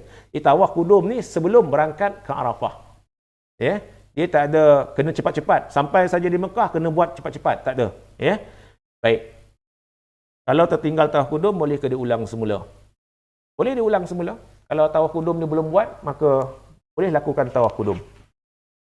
Jika kita baru datang, kita buat tawaf kudum. Lepas tu buat tawaf bait. Boleh, tak ada masalah. Jika kita baru datang, kita buat tawaf kudum. Lepas tu buat tawaf tahiyatul bait. Ya. Lepas tawaf kudum, ada masa lagi. Ya. Kita seronok nak melakukan tawaf, kita buat tawaf tahiyatul bait juga, silakan, tak ada masalah. Ya. Atau tawaf sunat. Maka hukumnya adalah harus. Tuan-tuan, puan, muslimin, muslimat, rahmati lagi dimuliakan. Baik. Jenis-jenis tawaf. Wajib berniat tawaf bagi tawaf berikut. Tawaf sunat. Maaf ya, bagi soalannya, jika kita baru datang, kita buat tawaf kudum, lepas tu buat tawaf bait. Jadi mereka yang buat tawaf kudum ni, automatik dia dah buat tawaf tahiyatul bait. Ya, tuan-tuan dan puan, dia masuk ke Mekah tu, hari pertama dia masuk ke Mekah, dia masuk Masjidil Haram, dia melakukan tawaf kudum. Tawaf kudumnya itu automatik menjadi tawaf tahiyatul bait. Lepas itu dia nak buat pula tawaf sunat. Ya, dia alu-alukan kalau ada masa lagi, dan dia rasa seronok dan dia berkemampuan untuk melakukan tawaf sunat. Baik. Jadi tawaf tahiyatul bait bagi orang yang baru sampai ke Mekah terlaksana apabila dia telah melakukan tawaf kudumnya. Baik. Wajib berniat tawaf bagi tawaf berikut, tawaf sunat, tawaf wada', tawaf kudum, tawaf nazar dan juga tawaf tahiyatul bait. Tawaf sunat wajib berniat. Tawaf wada' wajib berniat. Tawaf kudum wajib berniat bagi mereka yang masuk ke Mekah kerana urusan perniagaan, urusan kerja. Tawaf nazar wajib berniat. Tawaf tahiyatul bait wajib berniat. Sunat berniat tawaf bagi tawaf umrah dan tawaf haji. Jadi kalau kita, tuan-tuan dan puan, berniat, terlupa berniat ketika tawaf umrah ataupun tawaf haji, jangan risau.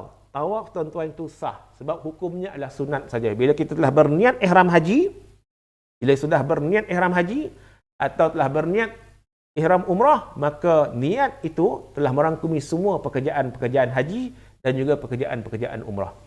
Lafaz niat tawaf, ya Allah, aku nak tawaf Baitullahil Haram 7 keliling. Tawaf apa? Sebut nama tawaf itu. Tawaf sunat ke, tawaf wada' ke, tawaf kudum ke, tawaf nazar ke, tawaf tahiyatul bait ke, maka permudahkanlah dan terimalah daripadaku kerana Allah Ta'ala. Baik. Syarat-syarat sah tawaf. Yang pertama, menutup aurat. Menutup aurat. Aurat lelaki bermula daripada pusat sampai ke lutut. Baik, kita pergi satu persatu dulu. Menutup aurat. Yang kedua, suci daripada hadas besar dan juga hadas kecil. Yang ketiga, suci badan, pakaian, tempat tawaf daripada najis. Yang keempat, bermula dan berakhir pada sudut Hajarul Aswad dan berniat tawaf jika tawaf wada', tawaf sunat, tawaf nazar dan juga tawaf kudum. Menjadikan Baitullah di sebelah kiri dan berjalan ke hadapan. Kemudian dilakukan dalam Masjidil Haram dan di luar Kaabah, termasuk Hijr Ismail dan juga Syazarwan. Yang ketujuh, mengekalkan niat tawaf. Yang ke-8, cukup 7 pusingan dengan yakin. Baik, kita pergi satu persatu. Menutup aurat. Aurat bagi lelaki adalah antara pusat sampai ke lutut. Jadi kalau pakaikan ihram tu bagi lelaki, elok-eloknya pakai sekali dengan tali pinggang. Ketat kan? Bimbang nanti kalau tak pakai tali pinggang, terlondeh pula. Kain ihram tu jatuh di bawah apa? Di bawah pusat. Tali pinggang, apa-apa saja jenis tali pinggang boleh dipakai. Tak semestinya tali pinggang ihram yang berwarna hijau itu. Apa saja tali pinggang boleh dipakai untuk mengetatkan kain ihram. Jadi kalau kita tawaf, kalau tuan-tuan puan tawaf, bagi yang bawa pasangan masing-masing, saya syorkan isteri berada di belakang suami. Kalau isteri itu berada di sebelah kiri suami, isteri itu berada di sebelah kanan suami contohnya, Takut orang Arab akan rempuh si suami atau rempuh si isteri, menyebabkan akhirnya akan terpisah. Terpisah. Jadi bila terpisah nanti, takut tak khusyuk ketika melakukan tawaf, mencari pasangan masing-masing yang hilang. Jadi saya syorkan tuan-tuan perempuan, kalau tawaf bersama pasangan masing-masing, isteri berada di belakang, isteri berada di belakang suami. Boleh pegang kain ihram suami, tak ada masalah. Tapi awas, janganlah pegang kain ihram yang di bawah. Untuk pegang kain ihram yang di bawah, tarik-tarik, akhirnya terlucut. Doa punyalah hebat. Ya Allah, ampunkanlah dosaku, Ya Allah. Ya Allah, makbulkanlah doaku, Ya Allah. Macam mana Allah nak makbulkan doa dia? Sebab kain ihram si suami ini telah pun terburai. Jadi tuan-tuan, perempuan, muslimin, muslimat, dihormati lagi dimuliakan. Baik. Jadi kain ihram, kalau isteri nak pegang kain ihram suami itu, peganglah kain ihram yang di atas untuk mengelakkan terpisah. Kalau pegang kain ihram yang di bawah ni, bimbang pula terlucut. Baik, jemaah haji lelaki hendaklah juga menutup anggota bahagian atas tubuhnya sebagai menjaga adab. Walaupun aurat lelaki itu daripada pusat sampai ke lutut, tetapi untuk menjaga adab sebagai tetamu Allah, tutuplah bahagian dadanya ketika di dalam ihram. Ketika dalam ihram. Tetapi kalau ketika tawaf, sunat membuka bahu sebelah kanan. Buka bahu sebelah kanan. Nama pemakaian itu disebut sebagai ittiba', iaitu pemakaian kain ihram yang menampakkan bahu sebelah kanan. Hendaklah ittiba' ini ketika tawaf yang diiringi dengan sa'i saja, atau berittiba' ketika sa'i. Jangan berittiba' terlalu awal seperti di stesen melepas, lapangan terbang atau bangunan penginapan di Mekah atau Madinah. Kemudian menutup aurat wanita semasa tawaf. Had aurat wanita seluruh tubuh badan mereka kecuali muka dan tapak tangan, hadapan dan juga belakang. Berhati-hati dengan perkara ini, aurat di bawah dagu. Jadi ketika tawaf, wanita pastikan bawah dagunya ditutup, jangan menampakkan pergelangan tangan. Kalau boleh pakai hand sock, elakkan memakai stokin yang nipis. Kelihatan anak rambut di kawasan muka atau telinga sekiranya memakai kacamata. Dia pakai kacamata, dia tanggalkan kacamata dia, menyebabkan helaian rambut terkeluar daripada anak tudungnya. Berhati-hati. Dan yang kedua, suci daripada hadas besar dan hadas kecil. Ketika tawaf, pastikan tuan-tuan puan berwuduk terlebih dahulu sebelum mulakan tawaf. Jadi bagaimana hukum wuduk semasa di tanah suci? Hukum asal, bersentuhan lelaki dengan perempuan yang halal nikah tanpa lapik batal wuduk. Ini dalam mazhab Syafi'i. Walaupun dengan pasangan kita, walaupun suami tersentuh tangan isterinya, maka batallah wuduknya jika tidak berlapik. Namun ada rukhsah, keringanan semasa di tanah suci. Keringanan yang Allah berikan kepada umat Islam dalam melaksanakan perintah Allah di saat-saat darurah, masyaqqah dan juga hajat, keperluan. Azimah bermaksud suatu kemestian melaksanakan perintah Allah dalam apa jua keadaan sekalipun. Contoh, wajib berwuduk semasa tawaf dan juga solat.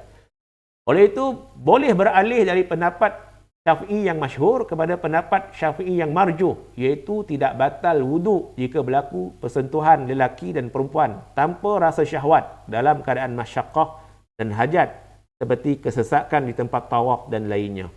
Jadi kalau tersentuh tangan isteri ketika tawaf, tidak membatalkan wuduk walaupun tidak berlapik. Hukum ini hanya terpakai ketika mengerjakan haji, sama ada di Mekah, sama ada di Madinah, sama ada di Arafah, sama ada di Muzdalifah, dan juga sama ada di Mina.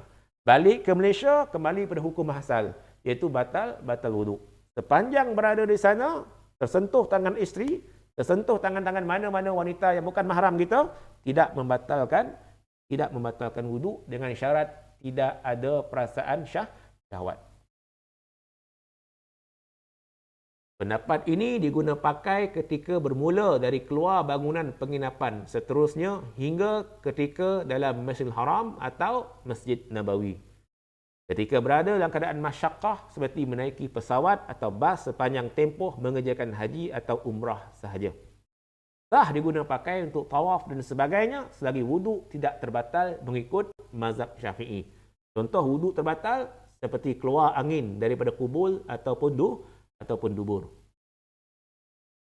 Syarat-syarat sah tawaf yang berikutnya, suci badan, pakaian, tempat tawaf daripada najis.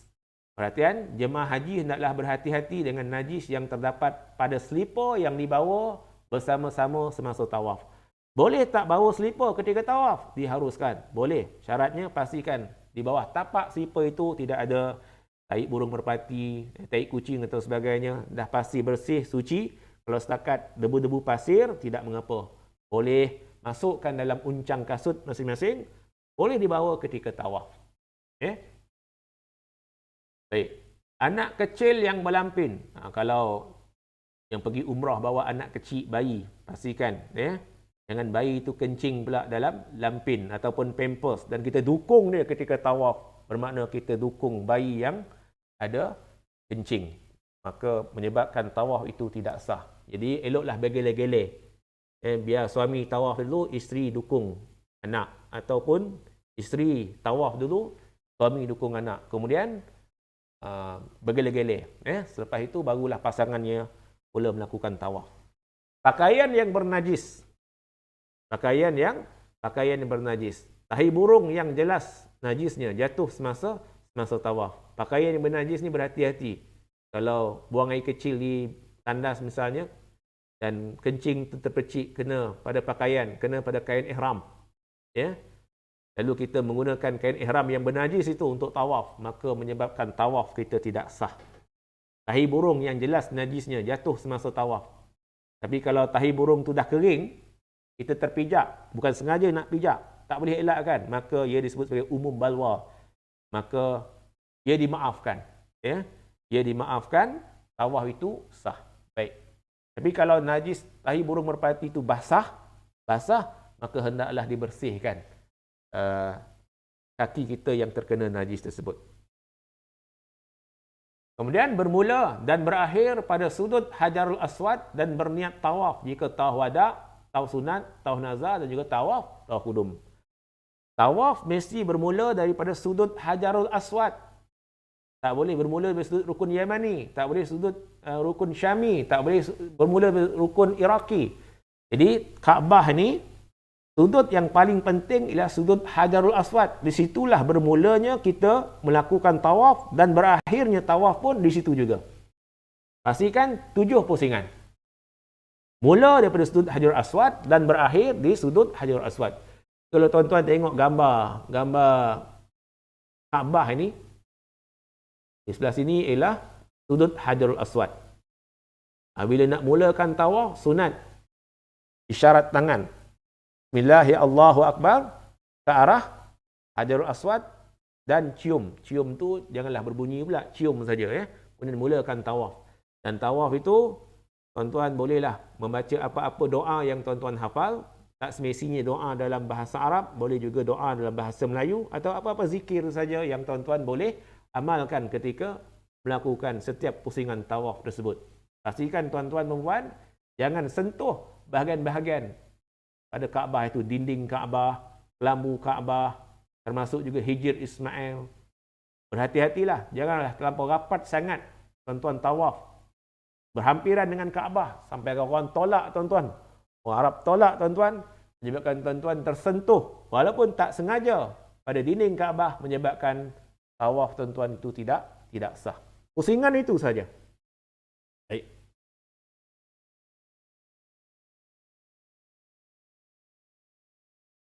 Kemudian syarat sah tawaf yang berikutnya, yang kelima, menjadikan Baitullah di sebelah kiri dan berjalan ke hadapan. Menjadikan Baitullah di sebelah kiri dan berjalan ke hadapan. Bila dah mula tawaf, ya Allah, aku hendak tawaf 7 pusingan, tawaf umrah contohnya lah. Kalau dia nak berniat tawaf umrah, walaupun hukumnya sunat. Mudahkanlah urusanku, terimalah amalanku karena Allah Ta'ala. Bismillah, ya Allahu Akbar, walillahilham, dia cium. Bila sudah bergerak ke hadapan, jangan pandang ke belakang lagi. Jangan toleh-toleh. Tawaf ni macam kita semayang. Boleh ke kita toleh-toleh belakang, toleh-toleh? Jadi hukumnya adalah makruh kalau kita tawaf dalam keadaan menoleh-noleh. Cari pasangan dan sebagainya. Berjanjilah dengan pasangan. Berjanjilah dengan kawan-kawan kita. Kalau kita tawaf dengan kawan-kawan kita, kalau kita tawaf dengan pasangan kita, dengan isteri kita, kalau terpisah, nak jumpa di mana, jangan pula semasa tawaf duk tercari, hukumnya makruh. Tuan-tuan, puan-puan, muslimin, muslimat, dihormati lagi dimuliakan. Jadi, bila sudah berjalan ke hadapan, maka fokus dengan pekerjaan tawaf kita. Jangan leka pula dengan handphone, menjawab WhatsApp, tengok Facebook, kemudian apa lagi, menjawab panggilan telefon dan sebagainya. Beri fokus tumpuan kepada pekerjaan tawaf. Tawaf semata-mata tawaf. Kemudian yang seterusnya dilakukan dalam Masjidil Haram dan di luar Kaabah, termasuk Hijr Ismail dan Syazarwan. Yang dikatakan Hijr Ismail, si terbalik ini. Tuan-tuan dan puan, kalau tawaf, hendaklah di luar Hijr Ismail. Tidak boleh masuk dalam kawasan Hijr Ismail, tawaf di situ. Walaupun ada peluang. Tuan-tuan, ketika tawaf, tengok tiba-tiba di ruang Hijr Ismail itu kosong. Tuan-tuan nak sembahyang sunat di situ. Lalu tuan-tuan pun masuk. Maka pusingan tersebut terbatal sebab tuan-tuan dah masuk dalam Hijr Ismail. Jadi kalau nak tawaf tu di luar Hijr Ismail. Di luar Hijr Ismail. Dan juga Syazarwan, pastikan jangan tersentuh. Jangan kaki kita tersentuh Syazarwan tu. Iaitu binaan putih di bawah tapak kaki Kaabah tu. Ada binaan putih di situ, jangan tersentuh. Rapat sangat dengan Kaabah, tersentuh bahagian Syazarwan.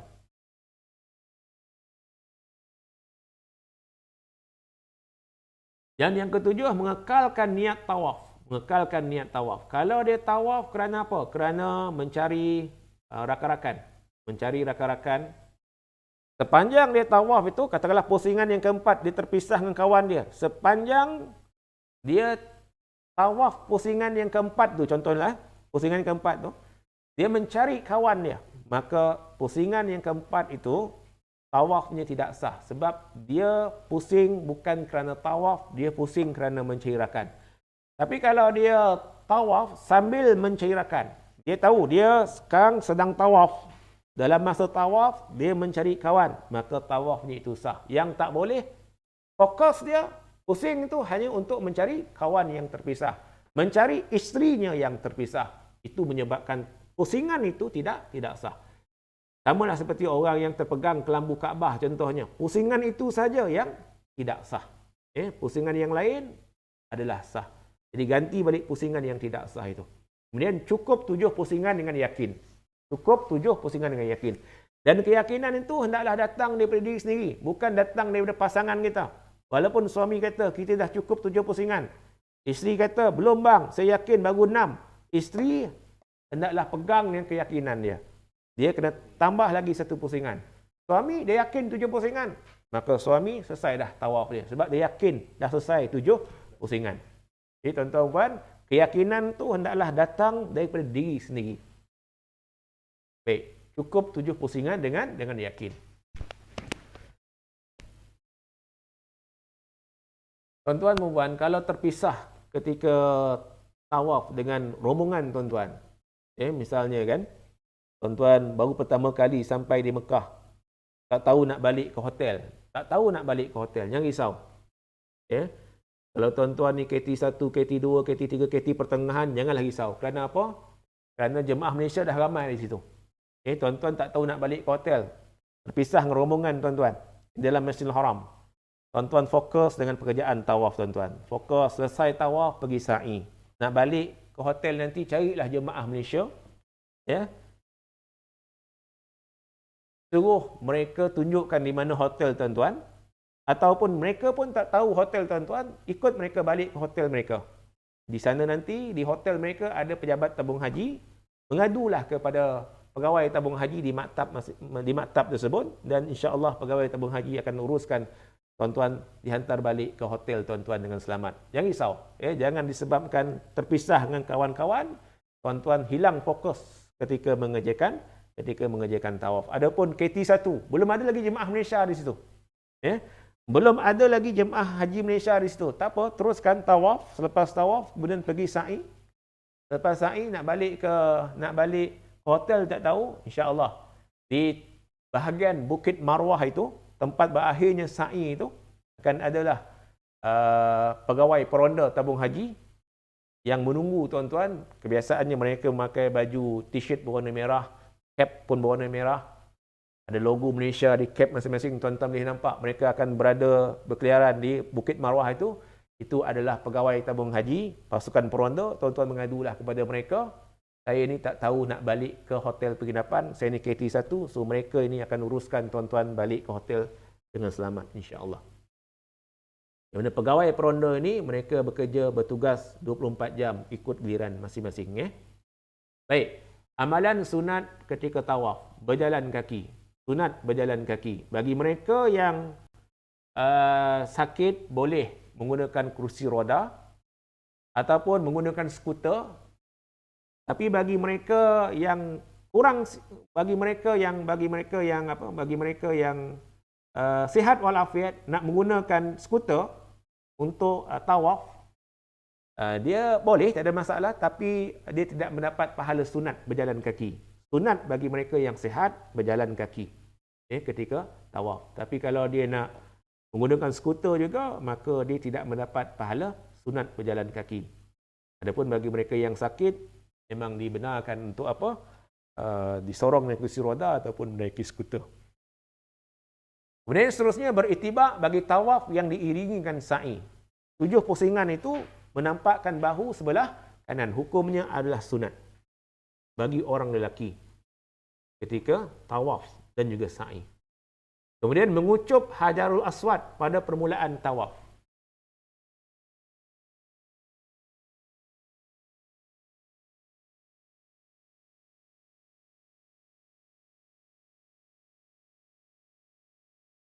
Kemudian seterusnya mengucup Hajarul Aswad pada permulaan tawaf.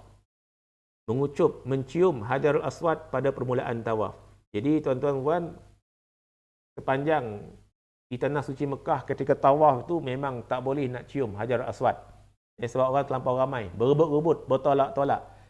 Maka tidak perlu tuan-tuan puan bersusah payah untuk mengucup sampai akan bertolak-tolak, menyakiti, menyinggung orang lain. Hanya isyarat tangan saja. Bismillah, ya Allahu Akbar, walillahil hamd, dan kucuplah tangan tuan-tuan setiap kali melalui kawasan rukun Hajarul Aswad.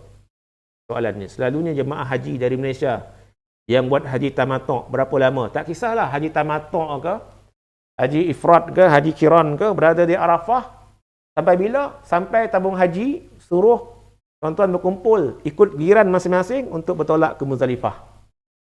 Tuan-tuan puan muslimin muslimat hormati lagi dimuliakan Jemaah haji 8 Zulhijjah mereka akan berangkat ke Arafah. Kemudian masuk maghrib dah 9 Zulhijjah. Duduk di Arafah itu tunggu keesokan hari waktu zuhur. Waktu zuhur 9 Zulhijjah itu masuklah wukuf. Macam mana kita tahu masuk wukuf? Apabila khutbah itu diperdengarkan. Tuan-tuan pun berkumpul di kemah masing-masing mendengar khutbah. Selesai khutbah, selesai 2 khutbah, tuan-tuan akan semayang zuhur dan juga semayang asar. Semua haji ifrad ke, haji tamattu' ke, haji qiran, semua ni satu kemah tu. Semayang zuhur, semayang asar dilakukan secara jamak takdim. Tamam. Zuhur 4 rakaat, asar pun 4 rakaat. Semua tu solat berjemaah. Kemudian seterusnya, masing-masing bebas dengan amal ibadat masing-masing. Yang nak berzikir ke, yang nak berdoa ke, nak baca Quran. Tinggallah dipanggil ikut giliran masing-masing untuk berkumpul di suatu tempat. Dipanggil oleh pegawai tabung haji, naik bas pergi ke Muzdalifah. Ada yang berada di Arafah 4 jam, ada yang berada di Arafah wukuf 5 jam, ada yang wukuf sampai 6 jam, 7 jam. Kemudian baru mereka bertolak ke Muzdalifah. Di Muzdalifah tunggu pula waktu mabit di Muzdalifah. Masuknya separuh malam itu, nanti penceramah lain akan bicarakan tajuk bermabit di Muzdalifah. Baik. Bolehkah dihimpunkan niat tawaf, seperti tawaf kudum dengan tawaf tahiyatul bait? Bila dia sudah buat tawaf kudum itu automatik dia melakukan tawaf tahiyatul bait. Itu jawapan dia. Bolehkah dihimpunkan niat tawaf seperti tawaf kudum dengan tawaf tahiyatul bait? Bila buat tawaf kudum itu automatik dia telah melakukan tawaf Tahiyatul Bait bagi mereka yang masuk ke Mekah niat haji ifrad dan juga haji qiran. Baik. Kembali kepada tajuk amalan sunat ketika tawaf. Kita dah sampai mengucup Hajarul Aswad pada permulaan tawaf. Yang keempat, melakukan ramal. Melakukan ramal iaitu berlari-lari anak pada 3 pusingan pertama bagi tawaf yang diikuti dengan sa'i. Bagi lelaki saja. Sunat. Sunat berlari-lari anak. Sunat berlari-lari anak bagi lelaki. Jangan laju sangat. Berlari-lari anak. Kebiasaannya berlari-lari anak ni sekiranya keadaan kawasan tempat tawaf itu tak ramai orang. Bolehlah lakukannya. Tapi kalau dah ramai bersesak, mungkin sukar untuk melakukan amalan sunat yang keempat ini. Iaitu berlari-lari anak. Kemudian yang seterusnya, yang kelima, istilam, isyarat. Istilam itu iaitu meletakkan 2 tapak tangan kita pada sudut Hajar Aswad dan menciumnya. Kalau tidak mampu, iaitu apa dia? Iaitu isyarat ke arah Hajar Aswad sambil bertakbir bismillah ya Allahu akbar, mengucup tapak tangan, dan isyarat istilam ke arah rukun Yamani sambil bertakbir tanpa perlu mengucup tapak tangan. Maknanya 2 sudut ini sunat kita isyarat tapak tangan. Pertama, sudut Hajarul Aswad. Setiap kali kita pusing lalu sudut Hajar Aswad, isyarat tapak tangan kita pada sudut Hajar Aswad bismillah ya Allahu akbar, walillahil hamd, dan kita cium. Makruh sekiranya kita cium berbunyi. Cium saja. Tapi apabila sampai rukun Yamani, isyarat saja. Bismillah ya Allahu akbar, walillahil hamd. Perlukah cium? Tak perlu cium. Kita lalu saja rukun Yamani, isyarat tapak tangan ke rukun Yamani, silam. Jadi tuan-tuan, perempuan, muslimin, muslimat rahmati lagi dimuliakan, antara rukun Yamani ke sudut Hajar Aswad tu ada doa yang khusus. Rabbana atina fid dunya hasanah wa fil akhirati hasanah wa qina azabannar. Tuan-tuan, amalkanlah doa itu. Tak hafal doa itu, apa saja doa, ya Allah ampunkanlah dosa kami. Apa saja doa yang tuan-tuan nak mohon. Saya percaya tuan-tuan perempuan datang ke Mekah masing-masing ada hajat. Doa yang dipanjatkan di depan Allah Subhanahu Wa Taala, di depan Kaabah. Jadi berdoalah apa hajat yang tuan-tuan yang minta di depan Kaabah. Tempat yang sangat mulia. Kalau berdoa dalam masjid tempat kita, insya-Allah mustajab. Asal di tempat yang mulia, tempat ibadah, tempat sujud, insya-Allah lah doa itu mustajab. Apatah lagi berdoa di depan Kaabah, tempat yang sangat mulia dalam kawasan Masjidil Haram. Baik. Yang seterusnya, yang keenam, mualat berturut-turut 7 kali pusingan. Habis 1 pusingan, masuk pusingan yang kedua. Habis pusingan yang kedua, teruskan pusingan yang ketiga. Habis pusingan yang ketiga, masuk pusingan yang keempat. Teruskan sampailah habis 7 pusingan. Itu maksudnya mualat. Berturut-turut 7 kali pusingan. Tanpa non-stop. Itu sunat hukumnya. Bagi mereka yang berkemampuan, melakukannya. Tapi kalau tuan-tuan perempuan tak mampu, 1 pusingan, dah hongeh, kata orang Negeri Sembilan. Tak mampu nak teruskan pusingan yang kedua. Boleh berehat dulu. Berehat, ambil masa, tenaga. Kemudian sambung pusingan yang kedua pula. Lepas pusingan yang kedua, kaki pula sakit. Urut kaki. Dengan minyak urut dan sebagainya. Boleh tak pakai minyak urut ketika dalam ihram? Boleh, tak ada masalah. Walaupun dia berbau wangi. Tujuannya lah untuk kesihatan. Bukan minyak wangi pun, minyak urut. Tujuan kegunaannya untuk kesihatan. Boleh sapu pada kaki yang sakit tersebut. Mungkin salah urat atau sebagainya. Kemudian dah sihat, mampu berjalan, teruskan pusingan yang berikutnya. Demikianlah. Kalau sesiapa yang ada masalah, tak mampu nak mualat, boleh dia berehat terlebih dahulu. Baik. Mualat berturut-turut 7 kali pusingan. Kemudian tawaf dengan khusyuk dan tawaduk. Tawaf dengan khusyuk dan tawaduk. Jangan pandang-pandang kanan, pandang-pandang kiri, pandang belakang, pandang... Saya katakan bila sudah tawaf, terus fokus, pandang ke hadapan, berjalan ke hadapan. Jangan pandang-pandang ke belakang. Jangan cari isteri, jangan toleh ke kanan, tengok-tengok, kemudian ambil rakaman pula, video dan sebagainya. Perbuatan tersebut adalah makruh. Hukumnya adalah makruh. Tawaf dengan khusyuk dan tawaduk. Samalah macam kita semayang. Jangan menoleh-noleh. Fokus kepada tempat sujud kita dengan bacaan-bacaan. Baik, kemudian seterusnya membaca Al-Quran dan juga membaca Al-Quran, zikir dan juga doa. Tuan-tuan boleh ketika tawaf itu sunat membaca Al-Quran, ayat-ayat lazim, banyakkan zikir, subhanallah, walhamdulillah, wala ilaha illallah, wallahu akbar. Ataupun doa-doa yang tuan-tuan nak panjatkan. Tak semesti doa dalam buku pusingan yang pertama, doa apa dia, pusingan yang kedua ada doa dia, ada dalam buku yang insya-Allah tuan-tuan akan dapat.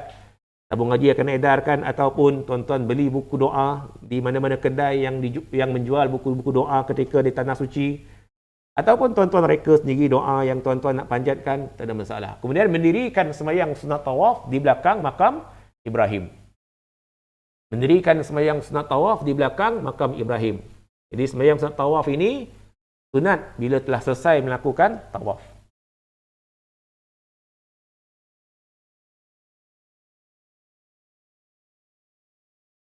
Mendirikan sembahyang sunat tawaf di belakang makam Ibrahim hukumnya adalah sunat. Jadi sembahyang sunat tawaf ini dilakukan secara sendiri-sendirian. Tak perlu dilakukan secara berjemaah. Sembahyang sunat tawaf ini setelah selesai 7 pusingan, jadi tuan-tuan puan cari ruangan yang sesuai. Jangan menyakiti orang, jangan langkah orang. Pandai-pandailah tuan-tuan, mencari tempat yang sesuai, yang lapang. Kalau tak mampu sembahyang sunat tawaf di belakang makam Ibrahim, tuan-tuan sembahyanglah di mana-mana kawasan yang lapang yang tuan-tuan boleh sembahyang. Asal dalam kawasan Masjidil Haram. Tuan-tuan sembahyang sunat tawaf 2 rakaat. Sahaja aku sembahyang sunat tawaf 2 rakaat kerana Allah Ta'ala. Rakaat yang pertama lepas Fatihah, baca Qul ya ayyuhal kafirun. Rakaat yang kedua lepas Fatihah, baca Qul huwallahu ahad. Lepas itu, lepas tuan-tuan, perempuan, sembahyang sunat tawaf 2 rakaat, tuan-tuan berdoa lagi. Pusingan pertama berdoa. Pusingan yang kedua berdoa. Pusingan yang ketiga berdoa.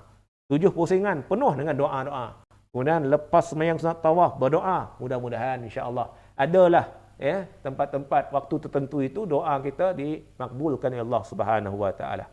Baik, kita rehat dulu 10 minit Dalam tempoh 10 minit ini sekiranya ada soalan boleh kemukakan soalan.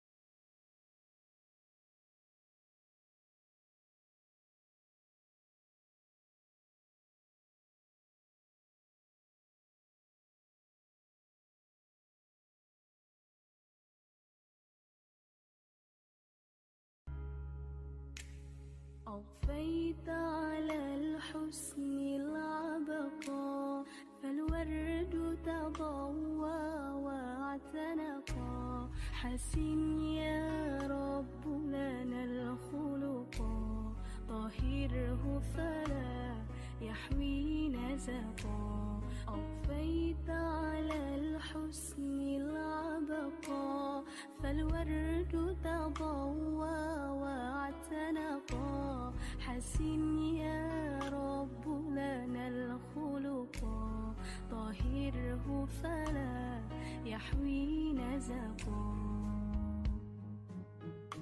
واجعله يقلد في صبر للهادي في حسن الخلقا حسن يا رب لنا الخلقا فالعبد بأخلاق سبقا أضفيت على الحسن العبقا فالورد تضوى واعتنقا حسن يا رب لنا الخلقا طهره فلا يحوي نزقا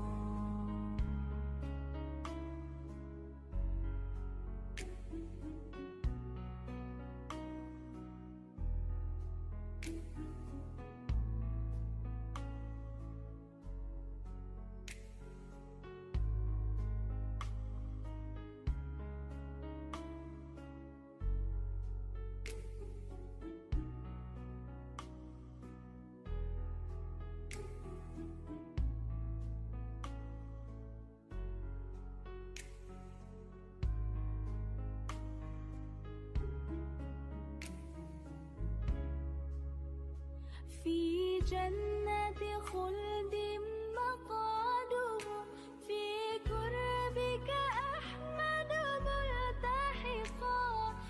كان له خلق حسن سيكون الأقرب في الرفقاء. كم أثنى الله على خلق في أحمد أصدق من صدقا. قد أدب ربي مرسله وأكرم من ربي خلقا. أضفيت على الحسن العبقا فالورد تضوى واعتنقا. حسن يا رب لنا الخلقا طهره فلا يحوي نزقا. أضفيت على الحسن العبقا فالورد تضوى واعتنقا. حسن يا رب لنا الخلقا طهره فلا يحوي نزقا.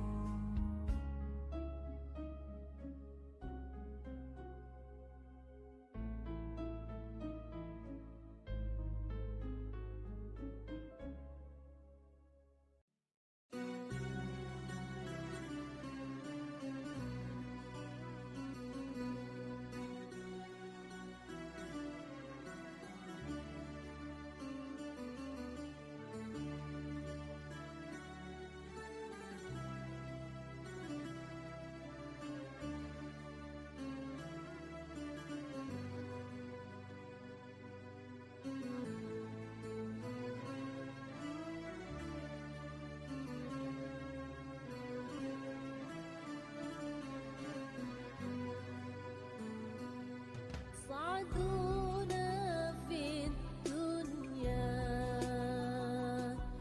فوزونا في الأخرى. بخادجة الكبرى وفاطمة الزهراء. صعدونا في الدنيا فوزونا في الأخرى. بخادجة الكبرى وفاطمة الزهراء. بخادجة الكبرى وفاطمة الزهراء. صعدونا في الدنيا فوزونا في الأخرى. بخادجة الكبرى وفاطمة الزهراء. بخادجة الكبرى وفاطمة الزهراء. يا أهيل المعروف والعطاء المعروف. يا أهيل المعروف والعطاء المعروف. غرات للملغوف إنكم بأدراك. يا أهيل المتلوف وعطاء الموهوب. نفعت للمكروف إنكم بالأدراك. صعدوا. Alhamdulillah kita selesai berehat 10 minit. Jadi saya nak menjawab soalan-soalan daripada jemaah. yang bertanya. Soalan pertama, naik kerusi roda sebab sakit. Dapat ke sunat berjalan kaki semasa tawaf? Dia naik kerusi roda sebab sakit. Dapat tak pahala sunat berjalan kaki? Maka dapat pahala sunat berjalan kaki. Sebab apa? Sebab dia sakit. Dia tak boleh jalan kaki. Ya? Lutut dia sakit, ada gaut dan sebagainya. Upah orang untuk tolak dia menggunakan kerusi roda. Oleh kerana disebabkan sakitnya itu, dia tak boleh berjalan kaki, pahala dapat seperti pahala orang yang berjalan kaki. Baik. Yang kedua, masa di sujud Yamani, doa berdiri tegak atau berjalan? Kalau kita berdiri tegak, orang di belakang akan rempuh kita, akan tolak kita. Nak tak nak, kita tak boleh. Kita nak berdiri di mana-mana bahagian ketika sedang tawaf. Kena berjalan juga. Doa pun berjalan. Kita isyarat tangan ke arah rukun Yamani, isyarat tangan ke arah rukun Hajar Aswad pun sambil berjalan. Tak boleh berdiri, berhenti. Kalau kita berhenti, kita berdiri, nanti stuck kawasan itu. Orang lain di belakang akan tolak kita ke depan. Maka dengan sebab itu, berdoa dalam keadaan sambil berjalan. Baik. Kemudian, jika berniat umrah di Bir Ali, adakah tawaf umrah itu dikira sebagai tawaf kudum sekali? Ya. Tawaf kudum bagi orang yang buat umrah itu tawaf umrah. Dia masuk ke Mekah itu, dia tawaf umrah. 7 keliling. Otomatik tawaf umrahnya itu menjadi tawaf kudum bagi orang yang masuk ke Mekah mengerjakan umrah. Kalau dia buat tawaf kudum sekalipun, ya Allah, aku hendak tawaf 7 pusingan, tawaf kudum. Tawaf kudum tu otomatik akan menjadi tawaf umrah. Demikian juga orang yang berniat ihram haji. Dia dah niat ihram haji di miqat. Kemudian dia masuk ke Mekah, dia tawaf. Dia sepatutnya tawaf kudum. Dia terniat salah. Dia terniat tawaf umrah. Ya Allah, aku hendak tawaf 7 pusingan, tawaf umrah. Dia tak akan jadi tawaf umrah. Dia otomatik akan jadi tawaf kudum. Sebab niat di miqat itu telah mengikat. Niat di miqat mengikat dia untuk melakukan pekerjaan apa berikutnya. Oleh kerana dia telah berniat haji. Maka otomatik tawaf yang dilakukan nanti ialah tawaf kudum. Tawaf selamat datang. Kalau dia niat tawaf umrah pun tak akan jadi tawaf umrah ni. Otomatik dia akan jadi tawaf kudum. Sebab niat di miqat mengikat pekerjaan berikutnya. Itu pentingnya niat ihram di miqat. Baik. Jadi soalan dia, jika berniat umrah di Bir Ali, dia niat umrah di Bir Ali, dia masuk ke Mekah, dia nak niat umrah tawaf kudum. Dia niat tawaf kudum. Dia tak akan jadi tawaf kudum. Tawaf umrah juga. Tawaf umrahnya itu otomatik menjadi tawaf kudum. Baik. Kemudian soalan yang berikutnya. Sekiranya tidak berturut-turut untuk tawaf, berapa jarak masa dibolehkan? Katakanlah dia mula tawaf lepas sembahyang subuh, dia mula tawaf. Kemudian baru pusingan yang kedua, kepala dia dah pening. Tak boleh nak teruskan, dia nak pitam. So balik ke hotel. So dia baru buat 2 pusingan. Ada lagi 5 pusingan. 5 pusingan tu bila nak buat? Bila mungkin lepas sembahyang isyak nanti. So lepas subuh nak menunggu lepas isyak tu, lama tu. Tak ada masalah. Tidak ada jarak masa yang ditentukan. Bila kena buat, selesaikan 7 pusingan tersebut. Tapi selagi mana tak selesai tawaf, tak boleh sa'i. Tak selesai sa'i kalau dia buat umrah, tak boleh bergunting. Dia masih lagi dalam ihram. Lamalah dia dalam ihram. Jadi kalau tak mampu tawaf disebabkan pitam sakit, kita pun nak cepat selesai keluar daripada ihram, maka upahlah orang untuk tolak kita. Baki yang 5 pusingan itu. Kemudian sa'i, kemudian kita bergunting, maka selesailah kita keluar daripada larangan ihram. Lagi lama kita tak selesaikan, lagi lama kita dalam ihram, lagi kita sukar.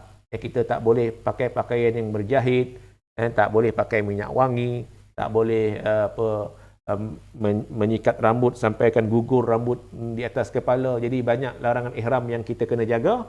Maka selesaikanlah walaupun dengan cara upah orang tolak kita dengan kursi roda. Baik. Bagaimana buat sa'i di bahagian atas? Adakah penandanya Bukit Safa dan Marwah? Ya, ada signboard. Tak kisahlah di bahagian tempat sa'i bahagian utama ataupun di tingkat 2, tingkat 3, semuanya ada signboard. Safa start. Ya. Dan juga Marwah, dia ada signboard di situ.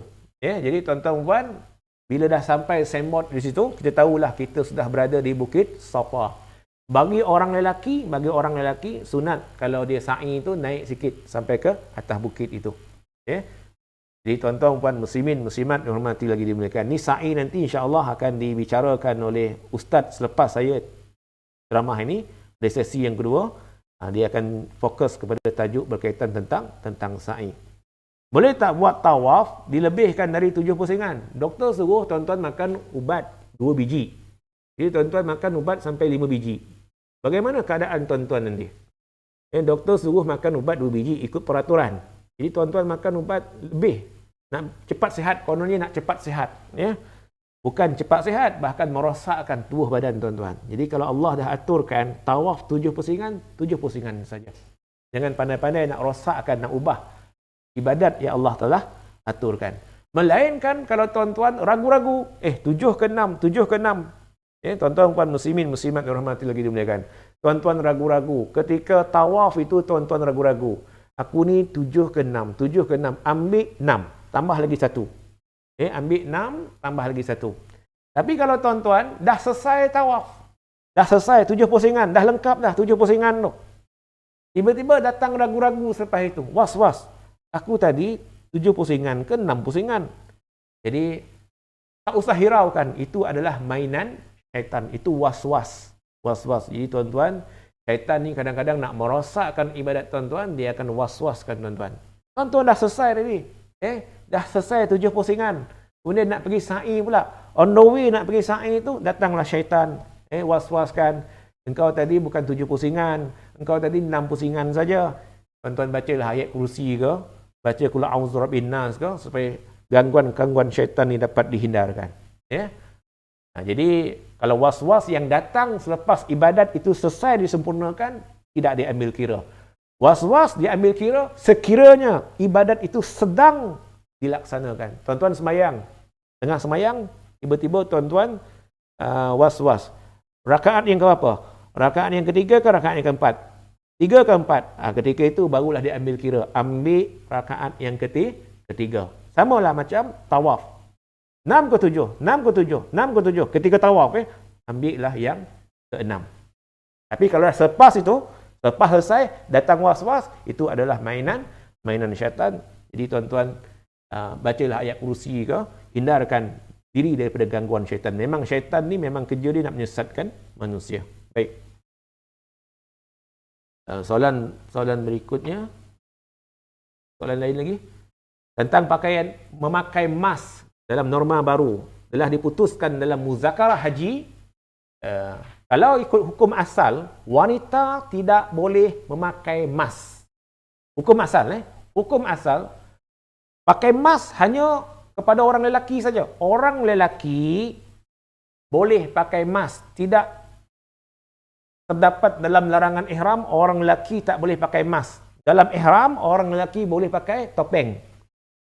Orang perempuan tak boleh pakai topeng muka, tak boleh pakai mask. Ini hukum asal. Tapi dalam norma baru, kerana wabak COVID-19 ini, Kementerian Kesihatan kita, Kementerian Kesihatan Arab suruh wajib pakai mask, maka wanita yang sebelumnya tak dibenarkan pakai mask, dibenarkan pakai mask. Tidak berdosa, tidak dikenakan dam. Tapi sebelum ini, musim haji sebelum ni, wanita dilarang pakai mask ketika dalam ihram. Kalau dia nak tutup mulut dia daripada habuk, tutup dengan tisu ataupun dengan sapu tangan sahaja. Tak boleh pakai mask ataupun tutup sekejap dengan kain telekungnya. Itu saja. Sebelum ini, kalau dia pakai mask juga tanpa sebab, maka dia berdosa dan dikenakan dam. Tapi kalau dia terlupa, maka hendaklah dengan segera dia tanggalkan masknya itu. Dia tidak berdosa dan tidak dikenakan dam. Tapi kalau dia sakit, doktor cakap dia sakit, makcik ada selsema, kena pakai mask. Jadi makcik ini pun pakai mask. Makcik ini tidak berdosa tetapi kena dam. Tidak berdosa tapi kena dam sebagai tanda Allah nak bagi pahala kepada makcik ini sebab taat dan patuh kepada perintah Allah hukumnya. Ya, itu menjelaskan dam, memberi makan sedekah kepada 6 orang fakir miskin, setiap orang 2 cupak. Tapi dalam norma baru ni sengaja ke tak sengaja ke, ada penyakit ke tak ada penyakit ke, memang itu yang diwajibkan oleh Kementerian Kesihatan Arab Saudi. Wanita boleh pakai mask, tidak berdosa, tidak dikenakan dam. Kerana apa? Kerana pandemik COVID-19. Baik. Bolehkah semua dibuat dalam bahasa Melayu sebab tak hafal bahasa Arab? Ya, tak ada masalah. Niat pun boleh dalam bahasa Melayu. Ya Allah, niat haji. Sahaja aku berniat mengerjakan haji dan berihram dengannya kerana Allah Ta'ala. Niat mengerjakan umrah. Sahaja aku berniat mengerjakan umrah dan aku berihram dengannya kerana Allah Ta'ala. Demikian juga ketika niat tawaf contohnya. Sahaja aku ataupun ya Allah, aku nak tawaf Baitullahil Haram 7 pusingan, tawaf wada kerana Allah Ta'ala. Tak ada masalah. Ya, tuan-tuan dan puan, nak baca doa dalam bahasa Melayu, tak ada masalah. Allah Ta'ala maha mengetahui bahasa setiap hambanya. Melainkan kalau dalam sembahyang tu, tuan-tuan wajiblah baca Fatihah dalam bahasa Arab. Allahu Akbar dalam bahasa Arab. Ya. Jadi tuan-tuan puan muslimin muslimat dirahmati lagi dimuliakan.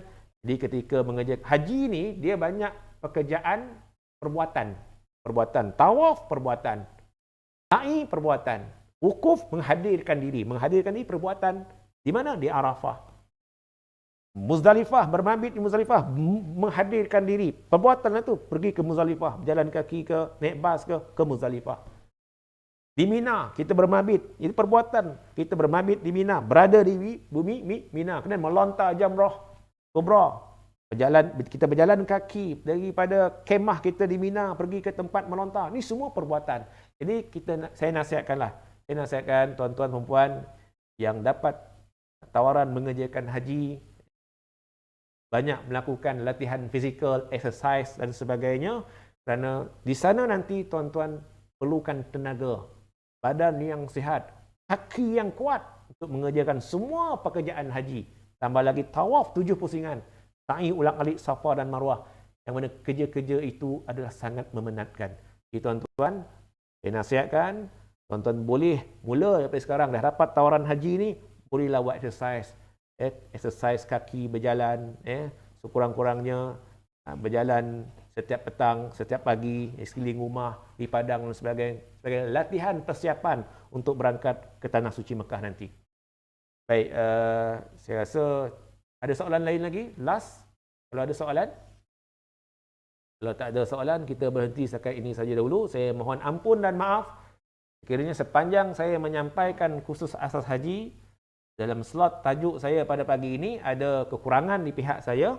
Yang baik itu daripada Allah Subhanahu Wa Taala, yang lemah itu kerana kekurangan saya sendiri. Jadi saya akhiri dengan tasbih kafarah dan surat Subhanakallahumma bihamdika asyhadu an la ilaha illa anta astaghfiruka wa atubu ilaik. Bismillahirrahmanirrahim. Wal 'asri innal insana lafi khusr illa allazina amanu wa 'amilus solihat wa tawassaw bil haqq wa tawassaw bis sabr. Wabillahi taufiq wal hidayah. Assalamualaikum warahmatullahi wabarakatuh.